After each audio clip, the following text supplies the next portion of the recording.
I'm sure this meeting will be very much welcome in terms of gathering a lot of background on this particular scrutiny area and some areas that we may like to explore for further meetings. Just in terms of a few housekeeping rules, just ensure all mobile phones are either switched off or to silent. And when members want to speak, can you ensure you use your microphones, obviously, for live streaming. So I'll just go straight then into agenda item 1. So that's to note the appointment of me as your select chair. I'm sorry you've got me for at least a year. I'm sure it'll be a good year though. Agenda item 2 is to appoint a vice chair. Do we have any nominations from current members who would like maybe to become the vice chair for this year? Councillor Strong? Could I propose Councillor Blakeborough, please? Anyone second that? Yeah, I'll second that. Becker. Blakeborough. Thank you very much, Councillor Blakeborough, vice chair. Thank you ever so much for putting yourself forward. Okay, agenda item 3 is apologies for absence. I think we've already had one Richard, is it? Yes, Chair, one apology from Councillor Feakins. Thank you very much. Okay. Agenda item 4 is declarations of interest. Do we, are members happy to take them as and when for per item? Yeah. Okay, thank you very much. Agenda item 5 is the public open forum. I don't know whether we have anyone with us today or anyone who's registered to speak to us. There's no one for that public open forum today, so we can move on to item 6. Item 6 is to confirm the minutes of the previous meeting. You've all had a copy of those minutes. Are you happy to accept them? Yes, Councillor. You happy? Oh dear. I move the minutes, Chairman, being the only one here who was there at the last time, so it might be a flaky decision, but that's the one. I move the minutes. All our collective memory then is with you, Councillor Devi. Thank you very much. Thank you. Okay, item 7 is the presentation for the overview of enterprise, and just welcome Kath Fallon and her team, Ian and Sarah, this morning, who are going to give us a good flavour of the directorate and some areas that we may like to explore in more detail for future scrutiny in terms of our forward work programme. So over to you, Kath. Thank you. Good morning, everybody. We've put together some slides which you thought would be a help, really just to give you some context in terms of the wider enterprise brief. I'll be talking us through economy and enterprise, and also planning and housing, but there is a colleague, Phil Thomas, is at the back, who can pick up any specific planning queries, and then Ian Saunders, our head of tourism, leisure and culture, will be picking up on the tourism, leisure and culture side. So we'd like to keep it really informal. It's really just an overview, as we say, perhaps to inform your future scrutiny agendas. So if there are things that we can pick up as we go along, if there are any specific items, for example, planning or housing, then I might need to take those back. But in the interim, we'll certainly go along. And then Hannah is here. Hannah is our youth enterprise manager. So we'll also be picking up on a report that we have to talk to you about later. Okay.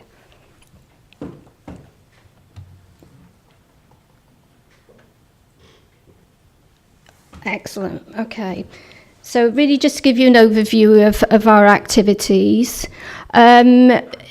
As Monmouthshire Business and Enterprise, we are very innovative in our approach. We're a very small team, so we deal with various different aspects of economy and enterprise, which we'll talk through now. But before we start, I thought it might be useful really to come through to walk through some key statistics with you. You may well have picked this up on some of your induction sessions, but we thought it would be useful really just to give you an overview.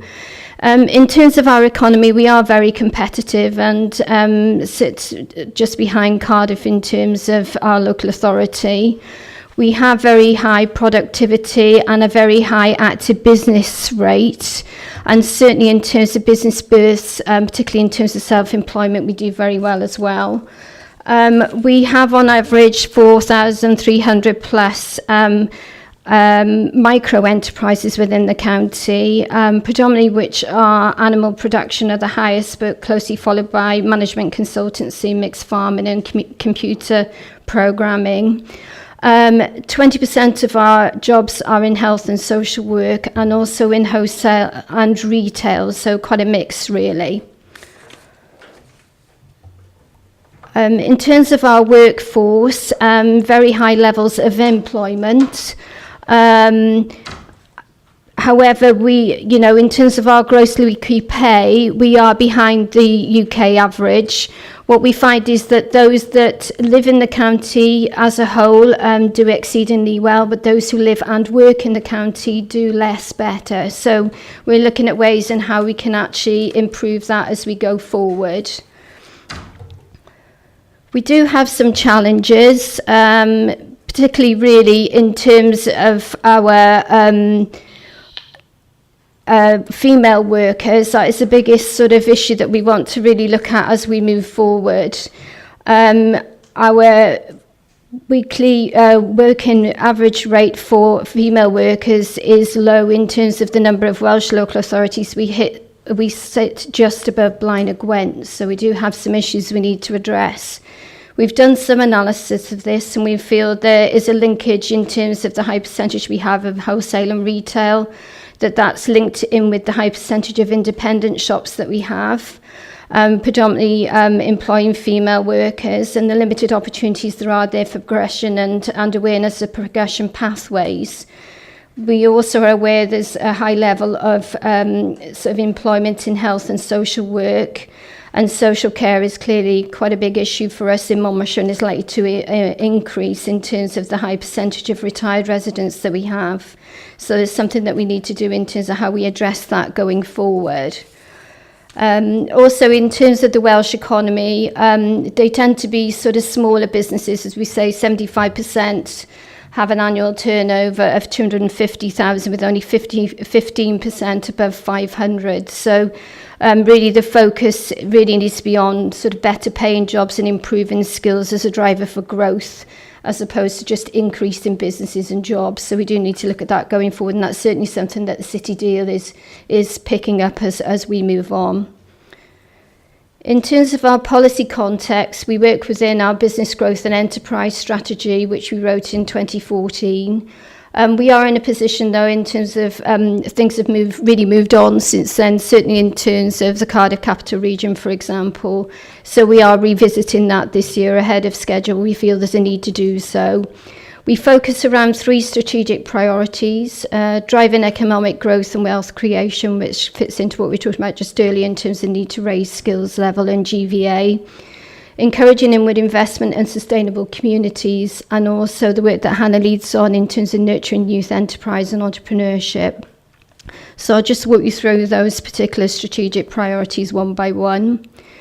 In terms of economic growth, we do with a very bespoke programme of business support. We are a very small team, so we tend to deal with one-to-one inquiries, which actually we feel are quite productive in terms of offering specific support for our businesses. This year we're also looking at a South East Monmouthshire study and as specifically an inward investment strategy, purely because clearly with the halving of the bridge tolls, the impact potentially of the M4 Relief Road, the issue that we have in terms of affordable housing also in the South East area, that we need to look at how we sort of drive our investment there.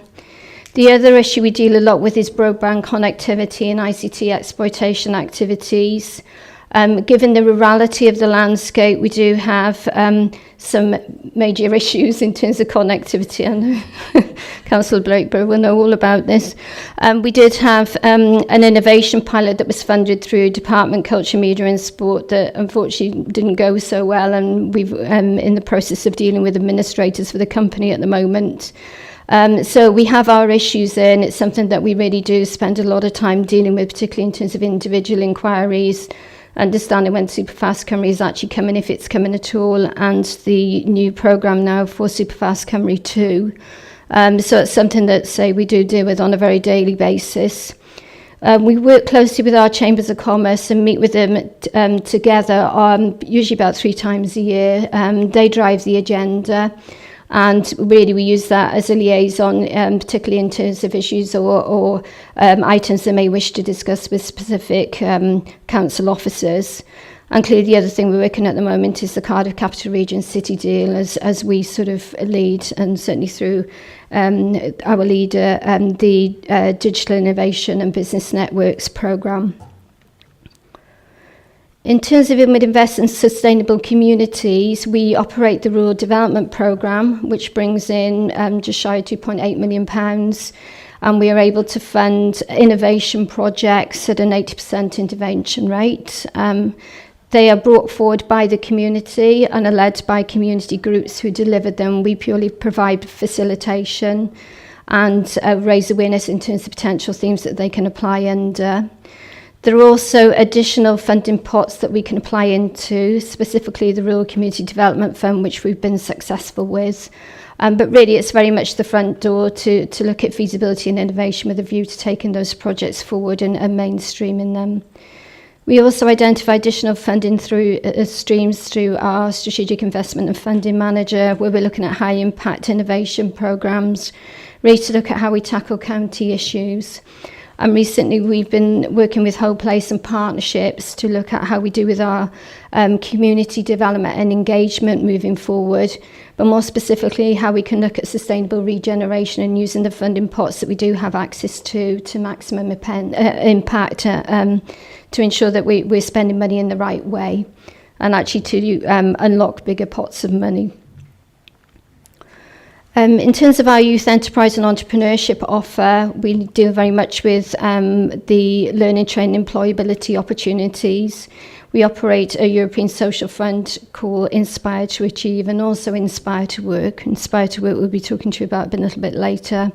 But it's really how we support those vulnerable 16 to 24-year-olds to reduce their barriers to entry in terms of sustainable employment and training moving forward. We work with our business community in a coordinated programme of enterprise and entrepreneurship activities to ensure that we're meeting our current and future local business needs. Really providing opportunities predominantly for those students who may not wish to go down a university route, so making them aware of the opportunities there. Also in terms of work experience placement, traineeship and apprenticeship opportunities, and we're also the direct link into Apprentice, which the authority jointly owns with Mellon Homes, which is a construction apprenticeship company. So taking you through now into planning, housing and place shaping, the head of service there is Mark Hand, who can't be with us today, but as I say, Phil Thomas is with us. It's very much about planning policy, development management, building control and housing. In terms of planning policy, we clearly have the local development plan, which allocates land for development and sets up policies for planning applications. There is some supplementary planning guidance to support the LDP, and we're currently looking at rural tourism at the moment as a supplementary planning guidance opportunity. And clearly then the planning contributions to how we offset infrastructure demands in terms of our new development, and clearly how we then work with our community development and engagement team to ensure that we're really planning for the future and the longer term opportunities. The priorities of work are clearly looking at viability, our housing land supply, and also the review of the local development plan, which is soon to start. In terms of development management, we give pre-application advice, determining various different planning applications and looking at resolving any alleged breaches of planning control. In terms of success rate, it is 100% in terms of the pre-app advice. 79% of our applications are agreed within the deadline, which include renewable energy and employment space and market dwellings and affordable homes. And we're just informed just a little bit off in terms of being able to provide these 16 figures at the moment. So in terms of heritage management, clearly we need to look at how we safeguard our built and natural heritage and also provide urban design and landscape advice. We have a serious number of listed buildings, as we can see, and also scheduled ancient monuments, registered parks and conservation areas. And our priorities work around listed buildings, and there's a compulsory purchase of Kaiwent House, an opportunity to increase the decision-making powers from CADO for us to be able to offer services regionally. In terms of building regulations, clearly we need to ensure that people are doing what they say they're doing, and that we're covering the Welsh Building Regulations Act. And the main purpose being to help people design and construct safe and sustainable buildings, and ensuring that the health and safety of everybody is of concern, and that the quality of the building work achieves the minimum standard. So in terms of process and approval, there are 570 building regulation applications which are checked, and every day the building work is being inspected, approximately 4,000 site visits per year, some of which are dangerous structures, and there's also demolition work. I'm working with other service areas really, and any inquiries from solicitors. Looking at housing and communities, we have a Clear Line service which enables safe and independent living through assisted technology. We also have housing options in terms of housing advice and assistance. We provide advice to avoid homelessness, providing accommodation, and also in terms of the housing register. We also provide the Housing Support Gateway service to support independent living, supporting social care and place-based support via the hubs, and also housing renewals to enable safe and independent living through disabled facilities grants, home improvement loans, ensuring that the funding meets demands. So in terms of the housing strategy and policy, it's clearly identifying and monitoring our housing needs, looking at affordable housing, the rural housing enabler, energy efficiency, how we do with our empty homes, our gypsy and traveller sites, and really making sure that we're maximising our affordable housing delivery, updating our assessments and engaging with landlords. So I'll pass you over now to Ian, so you'll have a change of voice in terms of the tourism, leisure and culture offer. Good morning, members. Ian Saunders, Head of Tourism, Leisure and Culture.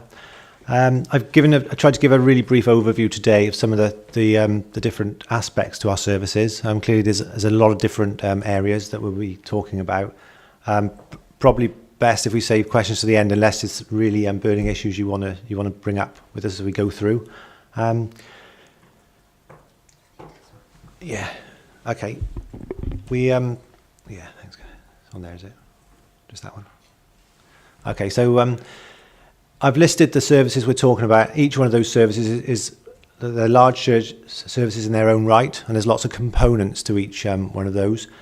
One of the nice problems to have, I guess, is these services could be scrutinised by many committees because they fit lots of different parts. So strong communities, they do right through the breadth of. So I think the focus for the Economic and Development Committee is possibly on more of the data and some of the real issues that as we move on. Certainly around sort of the STEAM figures for tourism, and I would say more on the events side. But however, if I give you an overview, and you can obviously make those decisions, decide yourselves which areas you want to get more involved in or scrutinise in depth. So there's a map there. It probably doesn't come out that well on the slide. It's one that's on the stairs as well. It's used in our destination management plan, which is our tourism main guide, really, our destination management plan. Just by the very nature and the rural issues of Monmouthshire, to provide services across our 5 main towns, plus big larger dwellings now, such as Mega, that's developing very quickly, it gives us loads of challenges. And clearly, as services trying to be equal and trying to make sure everyone gets access to facilities, that's quite a challenge, and obviously something that we really are trying to look at. I think from the very nature and historic setup of where we are, we've got facilities in our 4 main towns, mostly leisure. We've got some outdoor ed provision in Gilwan and outside of Monmouth in a sort of quite a big mansion house, really, but it's quite a nice Hillston Park, which is a well-used, regarded facility. But the product, obviously, of the services goes wider than the town. So things like the cycling product, we're trying to develop the walking product right through, and how we connect up all those, the beautiful Wye Valley, and we're trying to make sure that we encompass everyone in some of those discussions. So our partnership work is extensive in these services. The main the challenges that we've all got as a council, you've had in your inductions, and obviously existing members are already aware of the challenges of the population. We've clearly got an ageing population, and again, the very nature of people getting older gives us different challenges to try and solve. I think the way that the figures are going, people are obviously living longer, and it's great that in Monmouthshire we've got life expectancy growing and growing. And again, that means that we've got to make sure that services are tailored to the changing needs of those people. We've got some real challenges with obesity, and I think the figures there, 53% of our adults overweight or obese, and our children, 21% for 4 to 5 year olds reported to be overweight or obese. Now, clearly we know the importance of the first 1,000 days of a child's life. We know the importance of making sure that people are healthy and have got, should we say, habit forming from an early age to make sure that they are having regular exercise. So these are some of the challenges that the sports development and leisure teams have, and not just those teams, all the teams really are challenging with.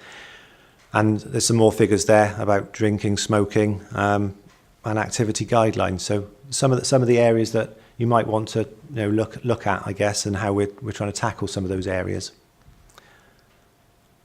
From a tourism perspective, we deal with obviously lots of different areas, but we've also got we report on something called the STEAM, which is the Scarborough Tourism Economic Activity Monitoring Information, and that's detailed breakdown of things like your serviced bed accommodation, your non-serviced bed accommodation, how much people spend when they come to Monmouthshire, and what the general feeling of what visitors to the area get when they come. What's the attraction to Monmouthshire? And the tourism team, led by Nicola Edwards, does come to this committee, and I would imagine would continue to come to this committee unless you tell us otherwise, to report the STEAM figures, which are annual, and that's quite a detailed report and something that is given quite a lot of scrutiny. And I know there's some key topics coming through there, but also the destination management plan, which is out for consultation at the moment. And that plan is an overarching plan which is with all our stakeholders, not just what Monmouthshire County Council wants, but what Brecon Beacons Tourist Association, what the Wye Valley and Forest of Dean Tourist Association, and business and members. And so it's quite a wide-ranging document that's been out to consultation. I think it's near to its closing time now, but I think you've still got about a week if you want to put comments back, or if you feel you haven't had input into that, please let us know, and we'll make sure that you've got the appropriate time to do that. So the visiting, there's some headline figures there. The value of tourism to the local economy, 2.2 million visitors, 187 million, which is a massive boost to the economy, and the amount of jobs that industry supports. So it's really detailed, and something that we really want to work closely with. Obviously, Kath's team with economic development, they sort of go hand in hand. So it's how that all comes together really. Leisure services, we've got leisure services and sports development deliver services across the county council. Some key programmes inside the services, rather than just the buildings, it's about what goes on, the programmes beyond those buildings. Exercise referral schemes, we've got 34 referral points, so all the doctors' surgeries in Monmouthshire refer into that scheme. And there's a national exercise referral scheme, which gives people an opportunity to exercise for 16 weeks. And then hopefully during that time, work with the various teams to ensure that they continue on that journey to becoming fitter and healthier. And we've had some really good success with that. And again, that might be one that you feel is appropriate to come back with the exercise referral coordinator and scrutinise to see what's going on and what types of interventions and some of the success and the return on investment of that.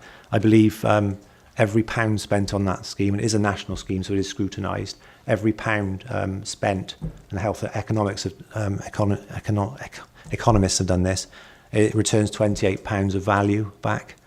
When you think about how many trips and just hospitalisation is reduced by people being fitter and healthier, people get fitter, so operations are more successful, their recovery rates, the time they spend after an operation is lessened. So there's lots of data around the importance of becoming fitter and healthier and how it contributes to the wider economy. Sports development team, it's a small team, it's funded by Welsh Government in the main, and there is a bit of disability sport in that as well. Their main areas, children being hooked on sport for life, closing the gap, which means the equality agenda, making sure girls and boys have access to great facilities and programmes, and obviously concentrating a little bit more on it, the elite performance, and making sure our clubs are safe, and making sure they've got the right coaching levels, and making sure that they are working with their national governing bodies. Physical literacy is a massive project that's going on through Gwent, and we lead, Monmouthshire lead that for something called Active Gwent, which is a partnership across the Gwent region, and each sort of authority leads on one area. Well, we lead on physical literacy, which is a programme going into schools, giving children and teachers upskilling people to make sure that physical literacy is embedded from an early start in life. On the fitness side of it, obviously there's a lot of income targets against leisure centres, and that's more the business than commercial side. Just saw some figures. We've got £1 million income target against our fitness suites, and obviously there's more income targets against swimming pools and against hiring of facilities. But our fitness is one that we really do try and focus on with our memberships. We've got 5,200 members at the moment. That's growing. So our marketing in that, keeping members longer, so things like retention rates, attrition rates, what keeps a member for longer is really important in that, and the delivery. So we really look at some of those issues. And swimming, again, this fits with CYP, or it fits in lots of different places. But the extent of the reach, every child in Monmouthshire, or most children in Monmouthshire, come to our centres. There's a huge take-up. We're at 93% take-up of all our classes. So you can see there that it's extensive, the amount of life skills we're teaching children through our pools. Countryside, I'll just quickly touch on Countryside. We've got, it does mostly sit in strong communities, and that's where it has historically reported to. There's something called the Rights of Way Improvement Plan. There's a statutory piece of work that needs to be delivered this year. We have to do it every 10 years, and that's coming up for renewal. So that will be a piece of work that is moving forward. And again, it's for you to decide whether that's joint working or how you feel that should go forward to be scrutinised. I know Matthew Lewis, the Countryside manager, is keen to ensure that members have an opportunity to scrutinise. But again, that's for you to decide whether it comes to. You can see some of the wide and diverse areas that Countryside do get involved in. They're very, very keen now on ensuring that people have got really good access to Countryside. I think they're seeing themselves as more of a living environment type service, although they do the statutory rights of way and the detailed legal. They are looking really on some of the other things about the teaching and how you can get more people connected and using our beautiful countryside. And National Reserve for Wales and areas of outstanding natural beauty are all backing that approach. So just to make sure that we're with all the signage and access to countryside, and it's right on our doorstep, as you all know, such a beautiful landscape. So it's really is trying to make sure and protect that, and make sure it's at the front of people's minds. So I hope I've spoken enough about that. The youth service, it's a youth offer we're trying to deliver now. Hannah's going to talk a little bit about some of the areas that she's sort of heading up. The youth service it has been split to the point that, and for the right reasons, the more extracurriculum activity, the statutory part, sits with sort of leisure and youth, and I think that's the right fit.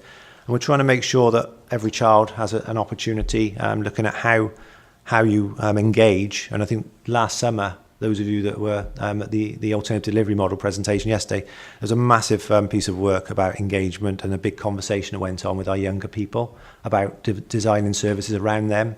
And the team are very skilled and engaged on that part. They also work very well with outdoor education and leisure services, and there's been some really positive programs, Positive Futures for one, looking at areas with all the different information and data we've got about areas where maybe young people are, should we say, need engagement, more engagement. So we've tried to aim our programs around those areas, and there's been some real success in Caldicot and Mega in those things. But right across the county, we're trying to make sure that offer's available. Outdoor education, we've got three sites at the moment. One, I tried to explain this the other day, is quite complex, it's historic. We run outdoor education for the Gwent. It was a Gwent partnership. So we've got 3 sites, 2 of which we own. So we've got one in Hillston Park and one in Gilwan. We also manage and are operationally responsible for a centre in Talibont in Powys, but it's owned by Newport. So that is complex, but we're doing our best to unpick that. It's fair to say, over the years, that partnership, whilst it has been a success, it has had no additional funding from its partners, and actually other councils have pulled away with the efficiencies and the savings. So it has left a dilemma for the service. It's still running at cost neutral, but we really believe that we can grow that offer. We've had to put an offer in that is very educational based, but obviously with the markets changing, outdoor education has been a very commercial activity in the wider region. We see that as an opportunity to generate some additional income with the right investment and the right team structure in place. So that's ongoing work that again you may wish to be involved or scrutinise. And then we've got the attractions, which we call them attractions. Shire Hall, Caldicot Castle, and Old Station Tintern, which each are unique. Each have got their own strengths and weaknesses, and each do give challenges, should we say. We, for those of you again that were at the alternative delivery model presentation yesterday, they are part of that grouping of services that we think we can deliver in a slightly different way, with a more commercial drive. And I think again that's work that is ongoing. Events is an area that you have as a committee been involved in. The return on investment of major events, I think you were still outstanding is a piece of work on the Velathon, and also a strategy for events. Because I think it did come, a delivery plan for events did come last year, but obviously that's something that you may still wish to review. Museums at the moment, Kath is heading up the museums. We've done a piece of work. We had a review called the Amiens Cultural Services Review, and the results of that were there's several outcomes, some of which we've implemented, some of which we discussed and probably felt they weren't quite the right offer for us. But Kath has successfully transformed the museum service, and I think there's still a lot of plans to go. They've got a 5-year business plan that's gone through, I believe, Kath, that's right. So it's still, I think potentially the museums will fit in the alternative delivery model. It's just the timing of that and when that happens. But clearly a service that is very valued and of great value to the community. A little bit on the finance there of what services, the current budgets and what is spent. On top of those budgets there are some costs that are not shown, which is something called indirect costs, which is across all the council services that get put in after you take off the sort of main budgets there. I don't want to confuse you with that, but there's some hidden costs that aren't shown on there for things like our HR, all those services that would go on top of those. But there's a general reflection of what it costs and the staffing. That's not all full-time posts. That's a mixture of full-time and non-full-time posts, but it's considerable amount of the workforce. I just listed very quickly some of the work that I mentioned probably in my presentation. I didn't know whether that was something that you would find helpful for today, and when you want to have a conversation around that. But I felt that's probably some of our biggest areas at the moment, and ones that probably need most review. So that's the end of the presentation. Is there any Thank you very questions? much. Thanks, Kath. Thanks, Ian. Do we have any questions from councillors? Yep, Councillor Davis. Kath, can I ask you, as you're probably aware, I'm a manufacturing man by trade, and I notice on the enterprise side there's very little mention of manufacturing and attracting high-skilled manufacturing jobs to Monmouthshire. Now, I would have thought it's an ideal location for that. I may address some of the problems with the female pay rates and that sort of thing. Do we promote ourselves, do you think, enough to the outside world in terms of being a location that high-tech businesses could be attracted to? It's something that we have recognised we need to do more of.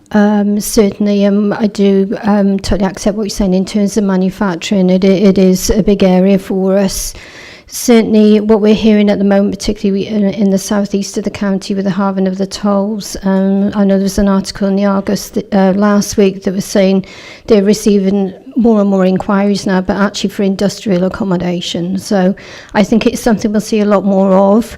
We are, however, very mindful of the work that's going on with the City Deal and how we sort of align our investment strategies with the work that they're doing so we can get maximum impact from it. But yes, you're quite right, yeah. Are you satisfied with that, Councillor Davis? Yep, okay. Councillor Strong? Thanks for the presentation, both of you. It was really interesting. Following on from what Alan's asked, you said there are 4,300 micro businesses, I think, in the county. Do they employ?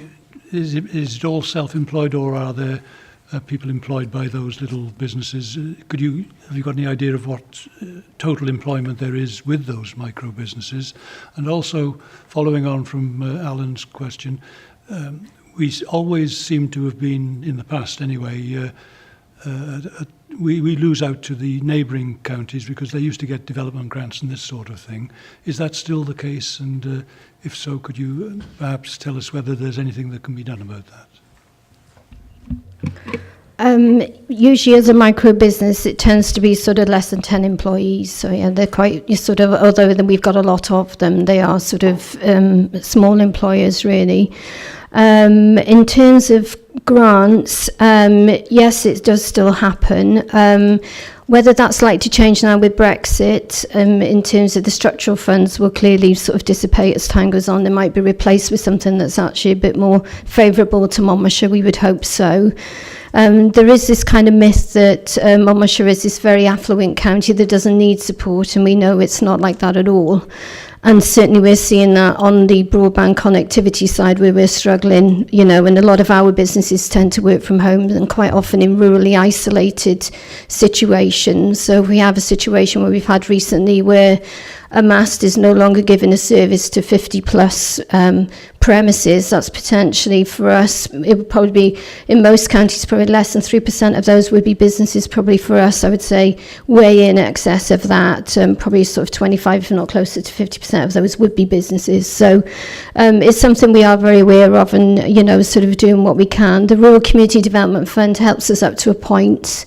There are agricultural streams in terms of innovation in agricultural business opportunities, precision, and, you know, sort of farming and those kind of things that we're looking at. And also in terms of the agri-urban project that we've got going on in Abergavenny, which is currently going through action planning stage. The purpose of that will be produce an action plan towards sort of September, October, with a view to actually drawing in additional funds to actually start looking at the key areas like production, manufacturing, those kind of things. So there's a few things on the boil right now, but we're constantly working to see how we can actually sort of bring those things to the fore and sort of raise awareness, really. Thank you. Councillor Davis, go on. Ian, as you know, I'm very interested in the health and well-being side. We have some fantastic facilities in Monmouthshire, but I think you'll also appreciate that there are sections of the community, like myself, who'd rather pull their fingernails out than go to a gym. And it's about those facilities that we can put in place that encourage people to exercise and eat healthily, which are not necessarily the traditional sort of facilities that we would have. There's been a tremendous amount of money and a lot of research in England on the health and well-being front, and one of the conclusions they got to was that you must make these things fun as much as, you know, having a facility to just go into something and exercise is not good enough. You've got to provide things that are fun. And I'm thinking about things like cycling and healthy eating and all those sort of things. And I feel where we haven't got at the moment, and probably nobody has, is lifestyle centres where people can come and get this training, and youths can come and get training for employment and other things. And I think perhaps that's something that we need to look at as a council, is looking at the lifestyle aspect as much as the, you know, the leisure side of it. Thanks. Yeah, thanks, Councillor Davis. I totally appreciate that view. I think from information that across Britain, you know, 25, whilst I say a lot of people use our leisure services, I think that's about 20% of the population use, you know, formal leisure facilities. There's a huge opportunity in Monmouthshire to exactly what you've said, incorporate, join things together, walking, cycling, dog. I mean, there's so many different ways of keeping fit and healthy, green gyms, working with our key partners, social services, exercise referral, making sure these exit routes are available is critical. And things like dancing, you know, you're right, it's got to be fun and it's got to be relevant, hasn't it? And something that some people want to do it. Otherwise, you know, whilst there is always going to be a market for a traditional formal setting, that doesn't fit everyone, and we really appreciate that. So I think that's one of the massive challenges we've got. You know, working with housing colleagues, working with social services, the health authority on this approach, this joined up approach, and hopefully we can start shifting some of those numbers, because they're quite scary when you look at them in detail. You know, 20% of our children between 4 and 5. You know, that's an awful scary statistic when you analyse that. And there's you know, most of those potentially will go on to not be fit and healthy when they're older unless they change their lifestyle. So we've got to catch them young as well. So it's about this whole approach to it, which I think, as with the new setup with the Public Service Board, working with National Resource Wales, Sports Wales, Health, all those partners trying to contribute to the obesity plan as well. I think we're starting to get there, but there's so much work to do in this sector. It's exciting to be involved in it. People involved in it are passionate and they want to move it, but you're right, it's got to be a whole authority approach. Just one more, Well, sorry, yeah. to hog the mic. Quickly. In relation to Gilwern, which I attended quite recently with a school, as a school governor, went with a party of school children. It's a fantastic facility with fantastic people running it as well, they'd like to say. Have you thought about, you know, the possibilities of corporate training there? Having done a lot of teamwork in myself, I would say that's an ideal facility to look at corporate team building and getting companies, you know, interested in that. Yes, one of the areas we are looking at is the training, the whole training and the corporate side. I think we do have at Hillston Park, we have had some quite large companies use it for the weekend to do some of that team building exercises. But you are right, it's a market that is, and we need to exploit is the wrong word, maximise and make sure that we are, you know, ensuring that those services and those assets are being used appropriately. So yeah, thank you for that. Okay, if I take Councillor Devi, then Councillor Blakeborough. Thank you, Chairman. It's really following Alan's point, and one that I've raised in this committee over the past years that I've been in it. We've anticipated the opportunity for new business in South East Wales, and basically it is here now with the bridge tolls coming down, and I think the fact that they are likely to disappear completely is a huge stimulus for here. Are we are we looking at taking advantage of that? We've been saying we've been aware of it since, well, a long time now. Are we looking at, for instance, having a South East Wales area speciality desk, if you want, one person or maybe more, that looks at the opportunities that there are here?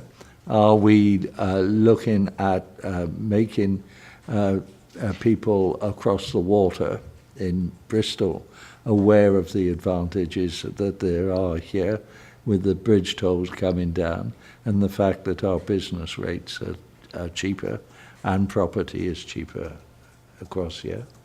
Are we looking at areas where we could say to would-be businesses that where they might find the capacity for them to be able to move into, like advice on properties? Indeed, are we looking at our own property portfolio where we can use that to attract people in here? And the other thing that really does concern me is for our young people, and are we providing with our education the skill sets for young people that to enable them to get jobs here when they become available, of a different kind that have been traditionally available here for the last 30, 40 years. It's an opportunity for us to grow new technology in this area, invite new people in with business IT businesses, if you like, the new skills, and providing the education to go with that. Are we talking to our education department here and saying, well, should we be reviewing when we've got the new school coming in Chepstow? We're all together now and cross our fingers. The new school for Chepstow, whether the curriculum for that is going to be appropriate for our young people. And even if the jobs aren't always going to be available here, are we providing that education for our young people to be able to get jobs across the water?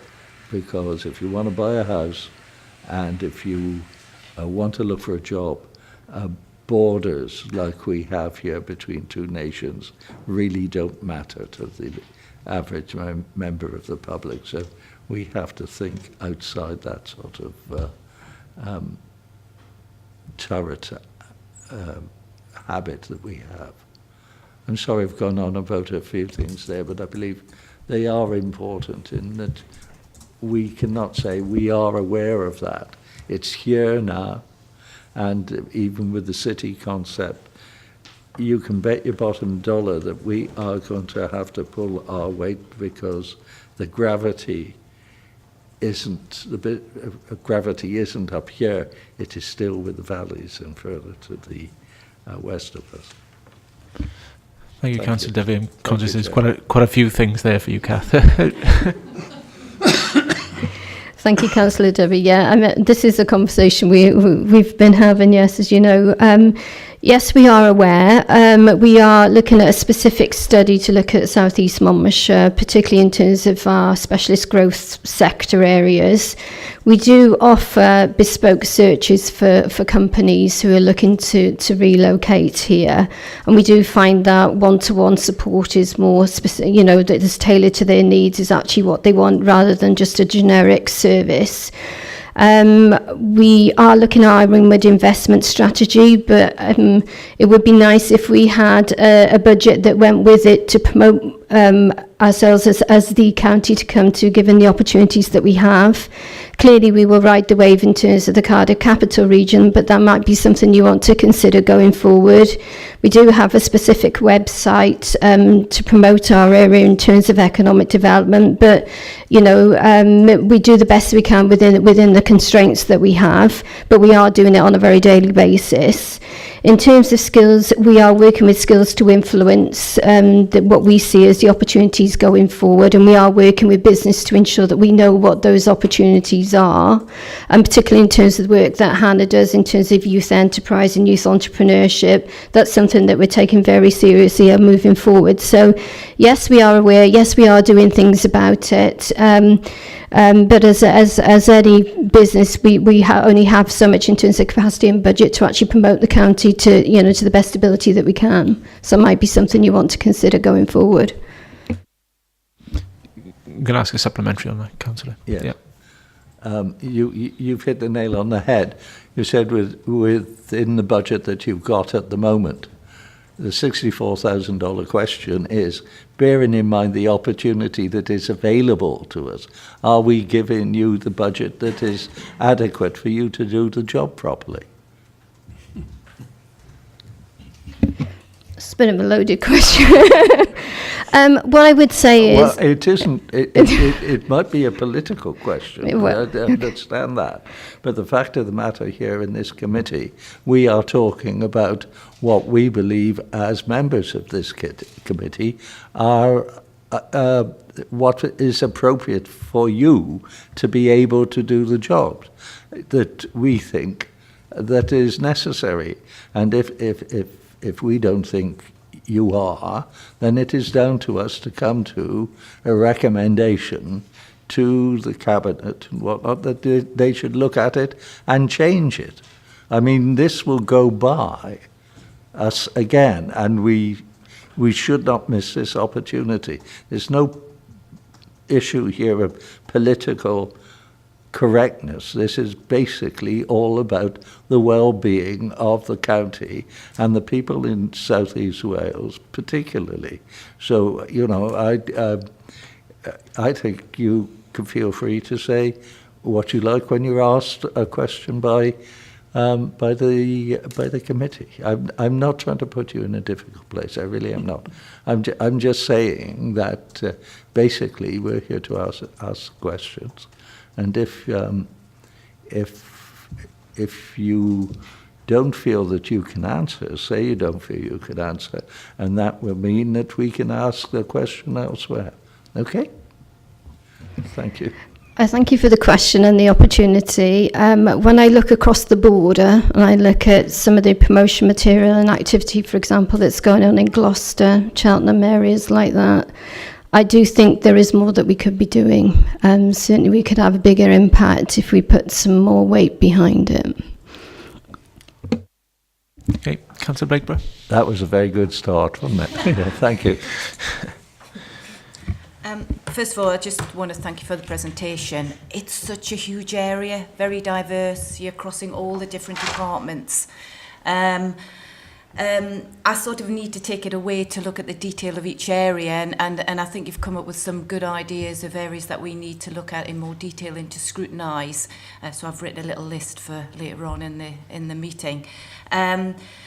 When looking at the economy of anywhere, but let's look at Monmouthshire, it is about making money for the area, but it's also about, as you highlighted, the health and well-being, and that's where it is such a huge area for you guys, because you are crossing, as I say, every department.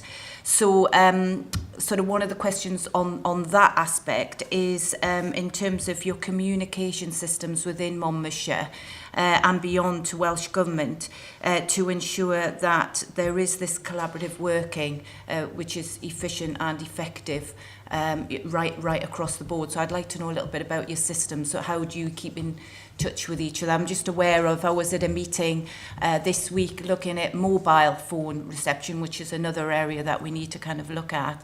And when I was there with planning, we did suggest to them that they contacted you because it kind of linked in which hadn't been thought of before.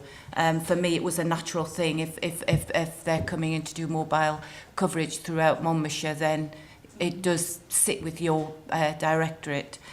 So how does all of that come together? Looking at the startup businesses, Welsh Government, or Wales, as we know, are heavily reliant on small business and micro businesses for the economy, not the larger businesses, it is the small businesses. You have shown me your overall strategy, but specifically, what's your strategy to sort of encourage and support micro and small businesses in Monmouthshire, given we know what some of the issues and the priorities are? I would just go to perhaps a kind offer from Councillor Dovey of payment. I think I'd be really interested at some point to understand what the needs are and therefore what the priorities are, because you know what, we're not going to be able to do it all. So it's kind of looking at, for the next 5 years, what's your top 3, possibly 5 priorities that you want to start now, and to know that you're going to have some measurable outcomes at the end. And that would help me in terms of understanding where we do need to focus resources for you guys to do this. I mean, it's a huge area. So that's it. Thank you.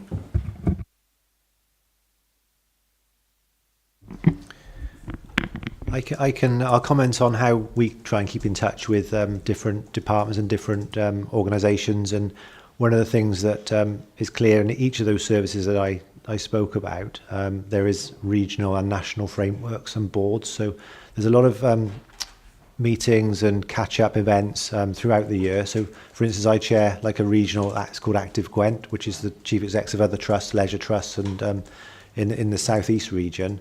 And tourism, I know there's a regional group which has representatives from Welsh Government, and like I said, the ones that we attend have got representatives from Welsh Government, Sport Wales, and the various departments. So Arts Council for Wales would attend some events.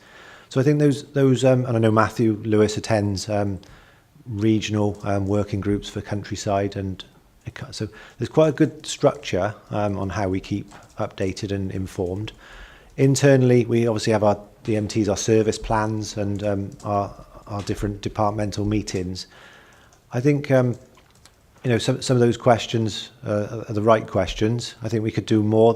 Certainly the public service boards and the partnerships are starting to get some good outcomes and good results, and they clearly have focus on certain areas. And Cass probably in a better place to talk about that, because you're just responsible for those partnerships, aren't you? But from our point of view, we really are at that stage where, from a tourism, leisure and culture point of view, the question about budgets is a really relevant question. What are our priorities?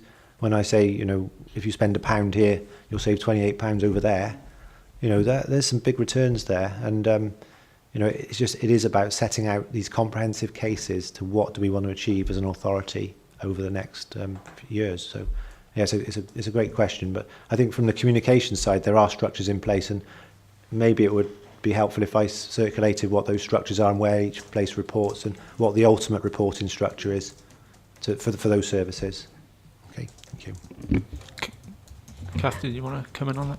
Thank you. Yes. In terms of communications, particularly similarly with the INS team, really, we have regional networks that we work with, particularly in terms of City Did, but also in terms of business support networks, etc. Also, funding is something that we work on. The RD, the Rural Development Programme team, would actually sort of network on a national basis with other teams right across Wales, really. And also we work cross-border and have done sort of many cooperation projects across borders. So, we are networked. In terms of mobile specifically, I do speak regularly with Phil in terms of plan, and also with Mark in terms of the opportunities that we've got there. And certainly the study that we're doing in South East Monmouthshire will reflect the planning and the economic development issues. In terms of our micro businesses, we do offer our bespoke one-to-one service, which is actually what we find that we want. They can get a generic service through Business Wales, but quite often they come back to us and say, actually, we just want somebody who knows the area and who actually knows our sector. And also we can offer that through the Rural Development Programme as well. In terms of our 3 to 5 priorities, where do we start? One for us is definitely broadband infrastructure and how we address that's a big problem for us going forward in terms of digital deprivation and also dispossession, with all the many issues it causes, not only just from an economic development but from an isolation perspective. Certainly inward investment is something that I would really like us to tackle in terms of how we raise our profile.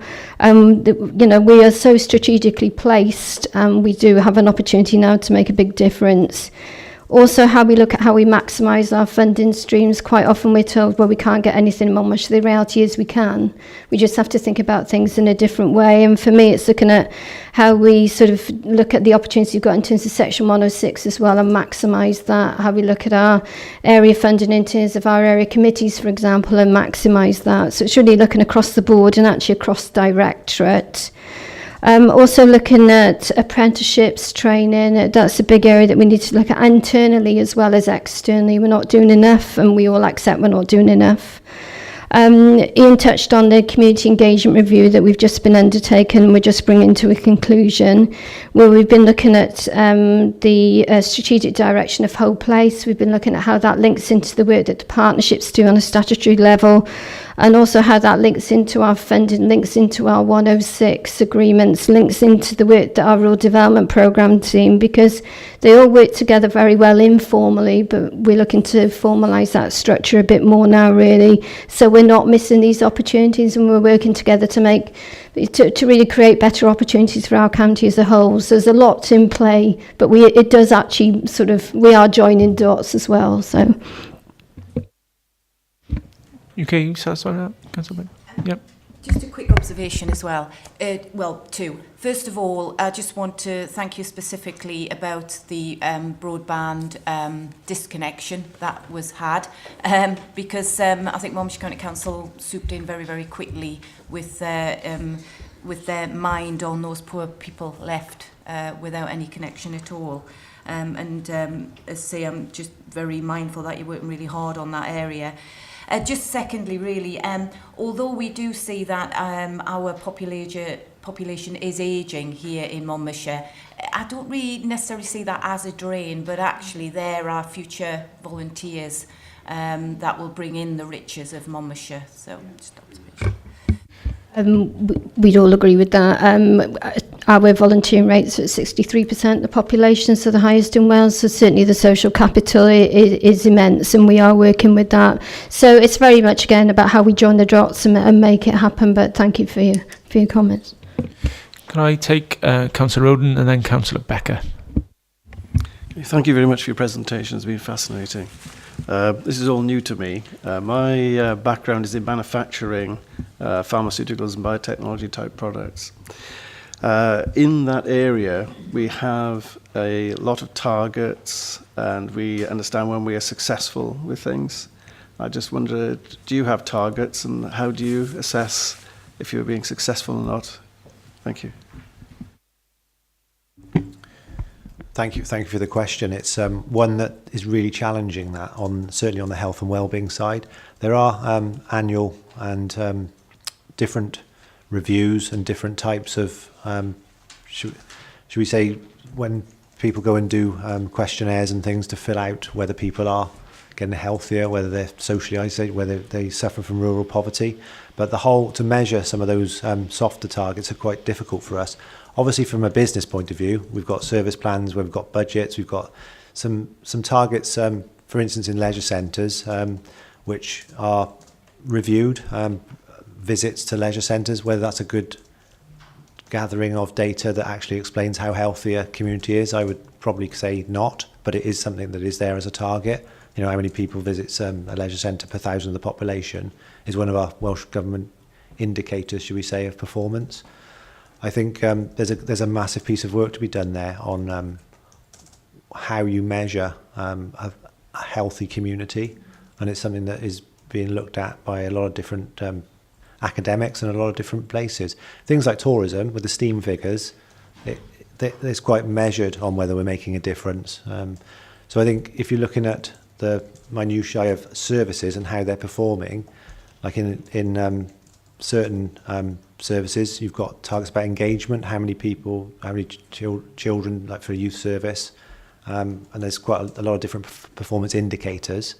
So I guess from a business point of view, we've got targets with budgets, and from a sort of the softer things, the more qualitative analysis, it's more about customer expectations, research on non-users and things like that. So I guess that's a sort of roundish answer to that. I know it's probably not what you want to hear, but all these services do have targets, and they do know the targets, but they're in different places, should we say.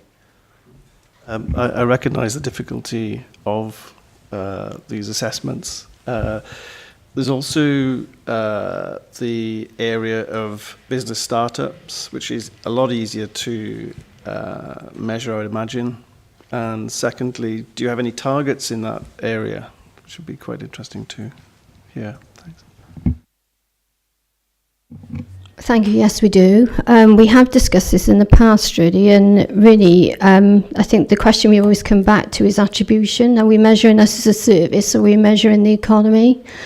And in the past, we've have had a target, for example, of the number of jobs created. So we look at jobs created, jobs safeguarded, as you quite rightly say, business startups.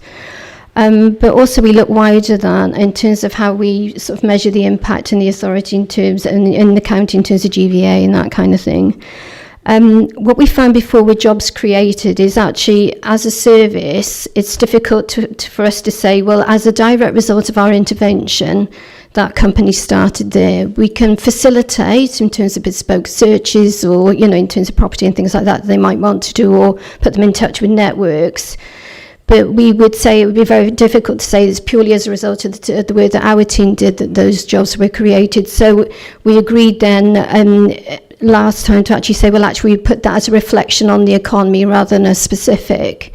In terms of business startups, yes, we can, but also in terms of going back to the communication question, a lot of people come in various different avenues, for example, Business Wales. Now, we had an issue last year where they changed contractors mid-year and we just couldn't get the data from them. So we are in a position now where Business News Wales are up and running, their database is fine, so we won't hopefully have that problem going forward. But there's a lot of science at the back end of it as to whether you're actually getting the accurate pitch, and we certainly know this on broadband, for example, when we're being told 73% of the county is connected, and we know it isn't.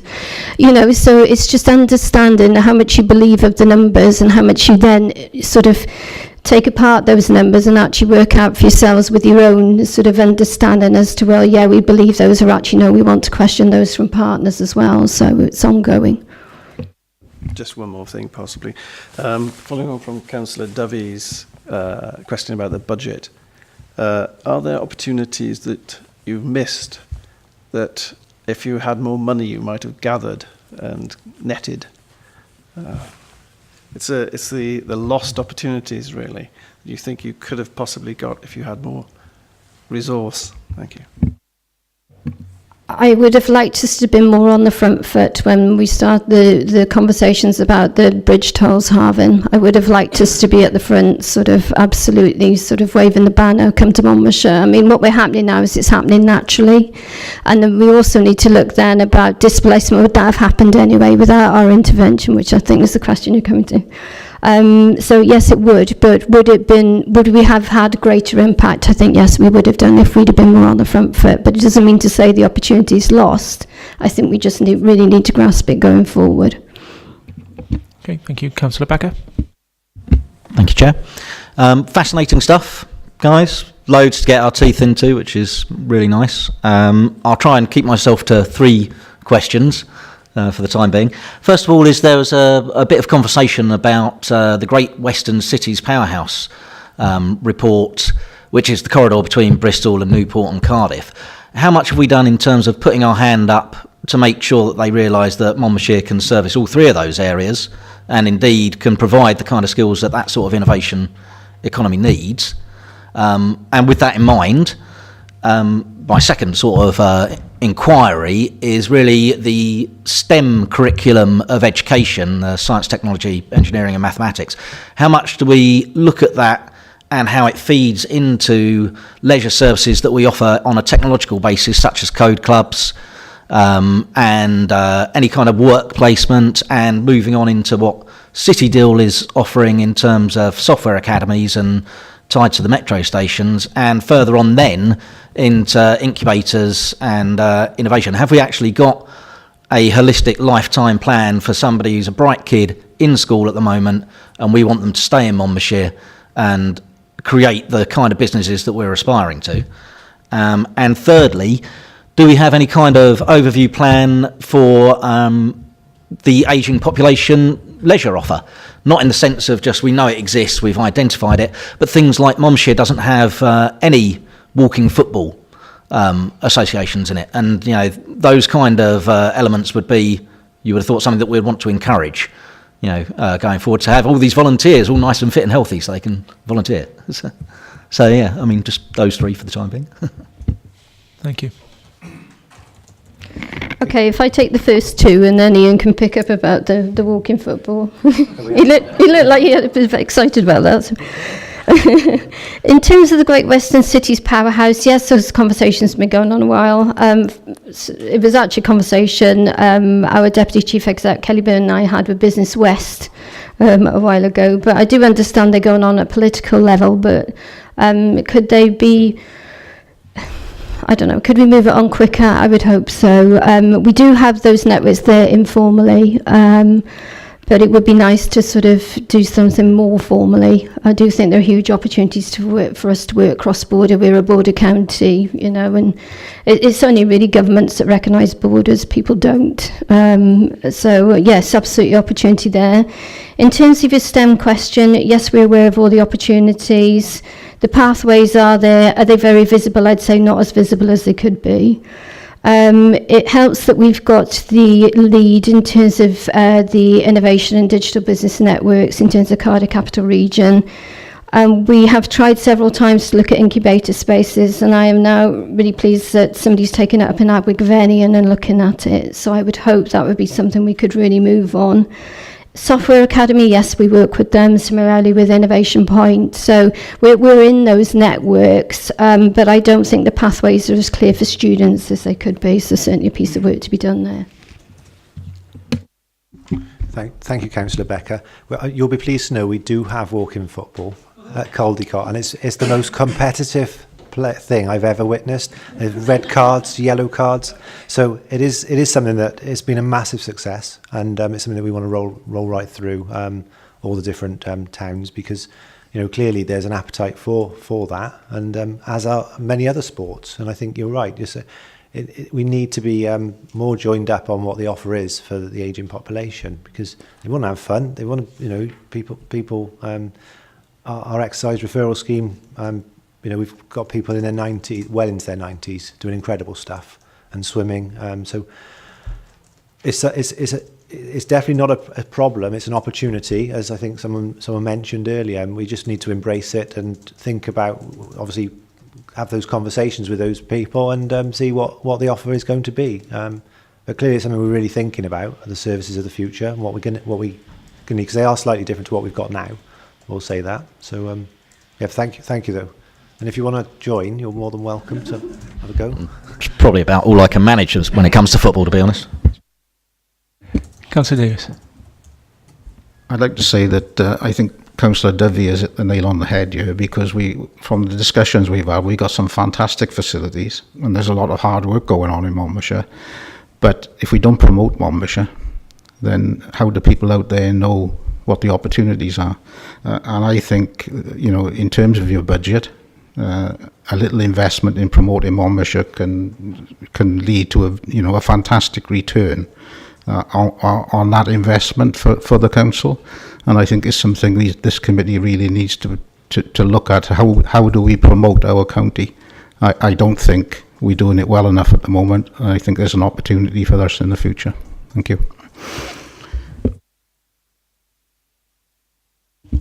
Okay, any other questions, Councillor Dovey? Just one. Well, perhaps two. Going back to the broadband thing, at the last meeting that we had here before we broke up for the election, we had BT give us a presentation here.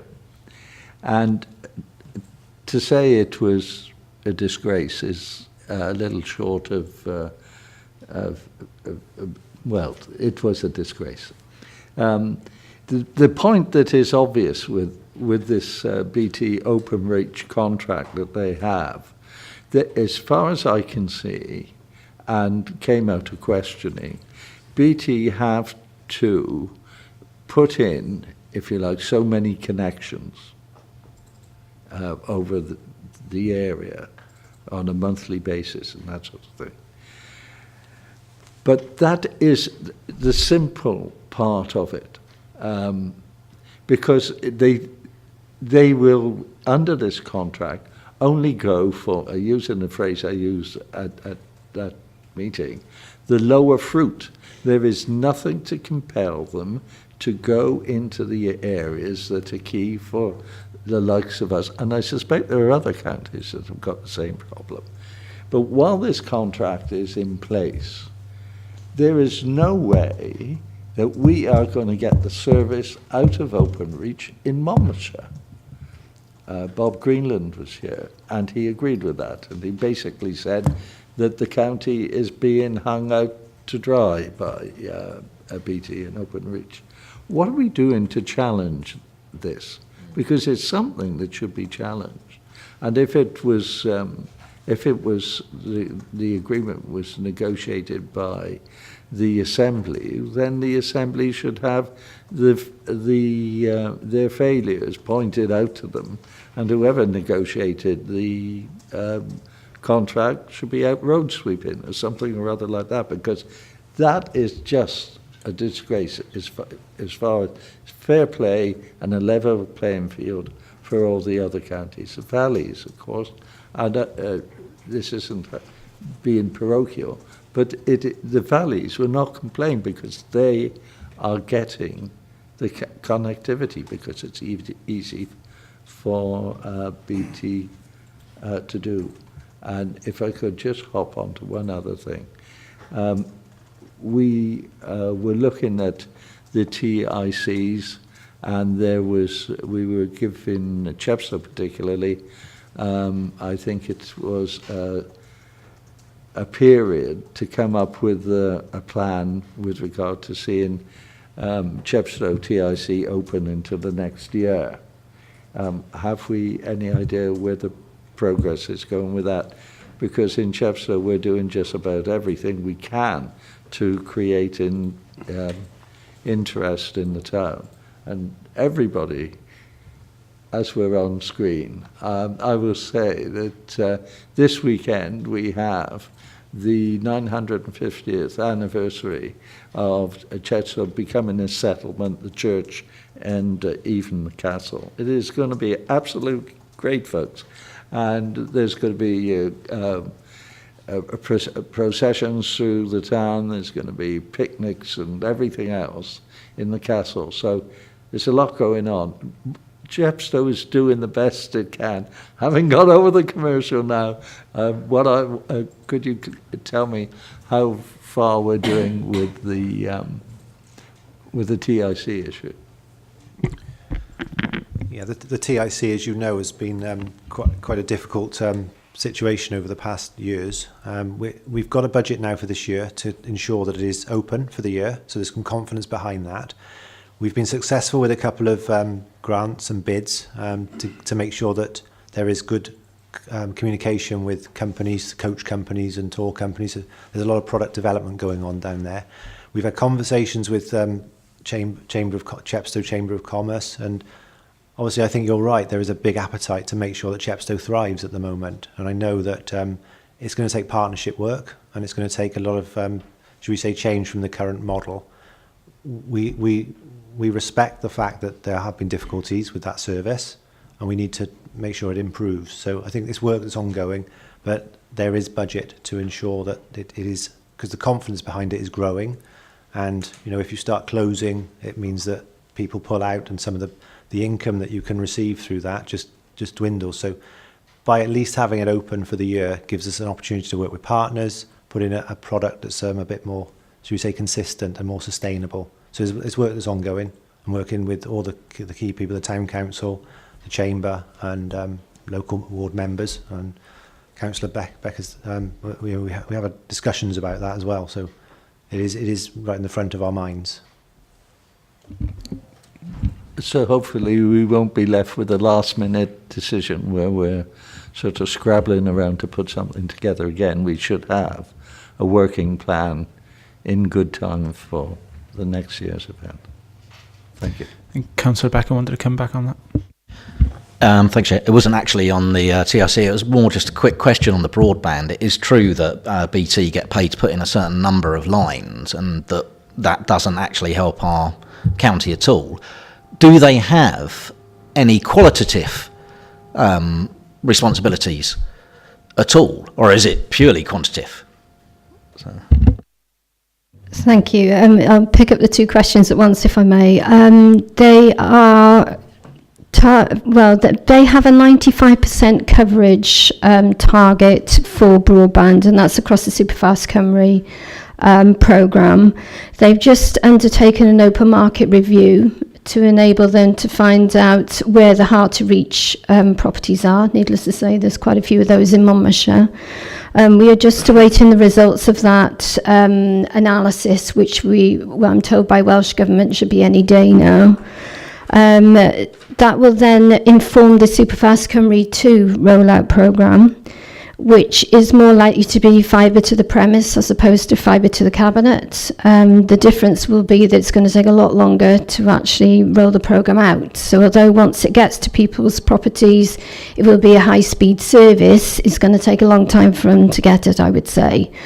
So in the interim, we've been looking at innovative pilots. Some have been more successful than others, as I alluded to earlier, but for some people, that's the only connection they're going to get for the next 2 to 3 years. So from our perspective, we just need to bring forward as many opportunities as we can. So we do have an area on our website that refer people to in terms of various different home solutions that they can do. But also we've had the wireless pilot. The disadvantage with that was basically it's in line of sight, as you would expect with wireless. So unless you can see it, you won't get it. So we're currently doing another innovation pilot at the moment, which is what's termed as TV white space. So what it does, it uses the old analog signals from TVs to actually bring the broadband in. And the initial results of that are very positive, because particularly in terms of our topography, it will actually go through buildings and will go through walls, etc., where a wireless signal will not. So if you've got an old stone farmhouse building, you've got more chance of getting a TV white space signal, and some people are having really good speeds, uploads and downloads. So there are alternatives which we are progressing. In the interim, we are lobbying Welsh Government almost on a daily basis, and certainly Cabinet members Bob Greenland and Sarah Jones have been brilliant in working with us to find, sort of where we can solutions, where we can't, lobbying particularly with David Davis and Nick Ramsey, who have also really taken the mantle with us with this. So it's an ongoing daily battle. Councillor Breakborough, sorry. Yeah, it's just going on from that, because I know when there was the original Superfast Cymru rollout, we had Anne Bain in here, had a chat with her, and we said, what's your criteria to decide which authority comes first in the rollout? And she was saying, well, it wasn't her decision. Therefore, in my mind, it was a political decision, because she was saying we would have been on the top 3 because we have got a market ready to take up that broadband. In fact, we were last. We were last in the queue. So we were the only Conservative authority, and I just thought, I wonder then, definitely political. So if there is then more money for Superfast Broadband 2, where are we in that rollout? Are we last again? Because obviously we really, for me, for Wales, it's about clear waters, isn't it? Because our wealth will spread out into the rest of Wales, which Welsh Government seem to kind of forget that a bit, I think. As I say, we're having these conversations on a very daily basis. Certainly we are lobbying. we held a community engagement event a couple of weeks ago in Lanarth, and the same comments were being made by members of the public. So I don't think it can be hidden for much longer in terms of where we are in the rollout plan. We would hope that we would get moved up. We can but keep asking and, well, vociferously making the point that we need to move up quickly. Because it's been too long now. As you say, our take-up figures are exceedingly good. So in terms of qualitative, they would have kind of case studies and things like that. But other than that, they're just measuring on number of premises, and that's all you get. So. I was remiss not to welcome Councillor Val Smith at the start of the session. You're obviously very, very welcome. You're always welcome here. Did you want to ask a question on broadband? Thank you very much, Chairman. I attended that meeting, or sat in at the meeting when BT made their presentation, and I requested, and it was agreed, that we would receive a map of where the service is actually being delivered, what form of service, quality, any time commitment, because unless we actually have dates to tie people to, and I know that Debbie's had problems. I certainly have problems within my ward, which you're well aware of, Kath. We must respond to the public when they raise these issues and show as a council that we care. You get no response either from Welsh Assembly. So I think it will be very useful to see where the service is actually physically delivered. Because I know in my area, boxes have appeared on the back of telegraph poles. Is that a hopeful sign or not? But we need to know clearly what is being proposed and what is actually there.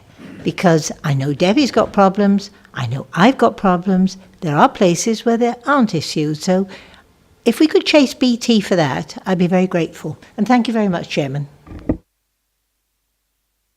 Just to confirm, we are chasing BT and Welsh Government. We've got an update meeting with them at the beginning of July, and I've asked our Chief Exec and Deputy Chief Exec to attend so we can get some answers, because yes, we are given one date, but the reality is very different to those residents that are still waiting. Can I come back, Chairman? If that meeting is proposed, will it be held with this committee? Not with this committee at this stage. It's an update meeting with cabinet members. We are trying to really unpick, and the people that are attending are actually quite technical. So we're really trying to get under the skin of what's going on to get some real answers. So we will report back the results of that meeting. Councillor Strong, did you want to come in on that? Okay. Councillor Devi. Just a very quick one, Chairman. Val did ask at the last meeting for a map to be provided showing clearly the distribution of broadband across the county, which was a damn good question. We haven't had any comeback to that as yet. Your checked. Thanks. Thank you. I've got a few questions of my own, actually, Kath. In terms of the business rates birth, I suppose is trying to understand the attrition rates of some of those businesses that obviously may fall by the wayside, and I suppose understanding the synergies between ourselves and Welsh Government. You're not the first one to have said the Business Wales service has been too generic, and it's understanding where I suppose where the overlaps are, where we connect in with or tap into some of the pots of money the Welsh Government have, and whether or not we need to put a further business case to Welsh Government to say, well, perhaps some of that development money should be devolved further down to the local authorities. The second question is on skills, and Hannah may be able to sort of fill this one out. And in terms of how we're taking forward the Hazelcorn agenda and lifelong learning, how do we tap into not just Coleg Gwent, but universities within our region, University South Wales, and whether or not we go over the border as well and work with University West of England and Bristol University, and how we use that as an attractive offer for businesses and for our own residents. One for Ian. in terms of, you said about the steam analysis and steam data, what early analysis has been done in terms of impact of the tolls, and that may have already been done, but it'd be interesting to know what potential impact the flow would be, and we hope that there will be a greater attraction from other areas, but potentially until the M4 relief road is done, people may stay away, because there's been a lot of negative media coverage about the impact that it could have on infrastructure. And I suppose finally my last question in terms of the wider city deal concept, and we've touched on links to Sevenside and Bristol, and whether or not are we putting all our eggs into one basket with the city, the Cardiff City deal, and whether or not we're looking more UK wide. We're talking about rebalancing the UK economy and dragging business and people, talent from the southeast of the country, southeast of the UK across to us. We don't want to be competing with. Well, we shouldn't be just competing with, Bristol. We need to be drawing in business wealth and talent from further afield. So just those few points. Yeah, the steam figures will come to the committee, and you'll get an opportunity to really scrutinise and look at the figures. Clearly, we've had some new hotels being built, and I think the early indication is they've got a really good occupancy rate. Obviously, some of the events and the festivals that are going on as well should have a positive impact on the figures. So it is early days with it. I think Nicola Edwards normally comes around September to October time with the completed cycle of figures. So that's probably when you'll get the most indication of, and you'll have the opportunity to really scrutinise those figures and ask questions. And I mean, it's difficult to really get an indication, or I think it would be wrong of me to try and sort of say one way or the other, but probably best if we just wait a bit. But I understand what the question is. In terms of business support and business rates, business births, as far as the city deal is concerned, they are looking at a regionalised strategy for business support delivery, but with a localised delivery function. For us, we would welcome that in terms of any investment, because clearly we know what our businesses want, and actually a generic service isn't working for them at the moment. City Deal is only one aspect that we work on. Our networks are a lot wider than that.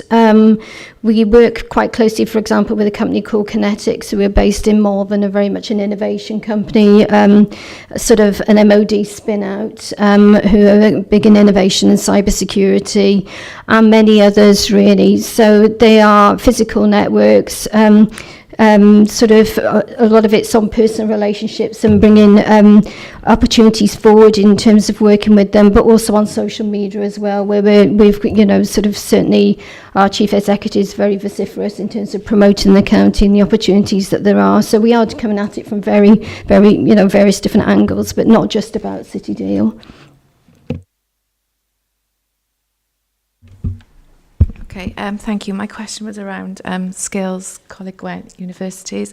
Just to recap, I know there's been a lot of discussion. There's been a theme this morning around STEM subjects and the curriculum and meeting those employment needs in the future. I think we need to bear in mind the Donaldson Review and the implementation of that in our schools. And also there is a regional learning skills partnership, LSKIP. There's been a lot of research with our local universities and with colleges around what that future need is. And we need to link with that, I feel, and look at how that will impact up on Monmouthshire on a local level. Hope that answers your question. Councillor Strong. I think it was Kath who mentioned about the LDP, and we were falling short on the number of houses that we need to provide. It's a 5-year supply, I think we should have. I don't know whether Phil is still here, but if he could perhaps tell us how many we're short and what's going to be done about it. Do you want to come forward, Phil? Do you want to come forward into them?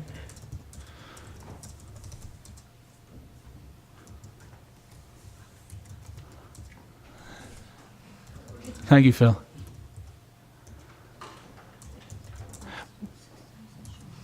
While we wait for Phil, I know Hazel wanted to provide just a quick update on some of the things that have been.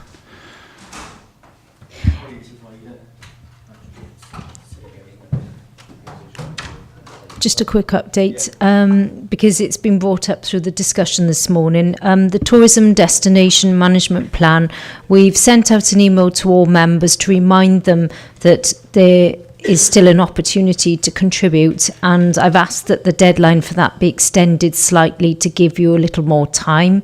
So I've emailed all members for that. You'll also see that on the Twitter page for scrutiny.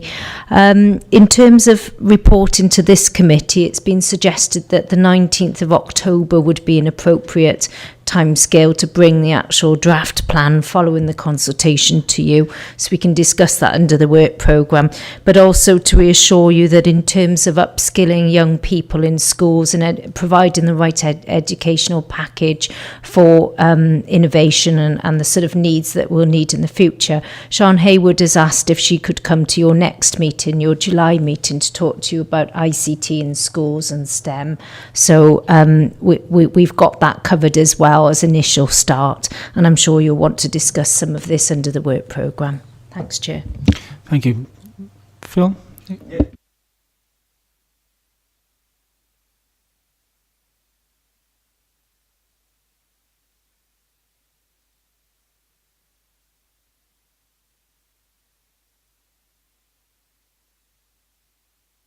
Yeah.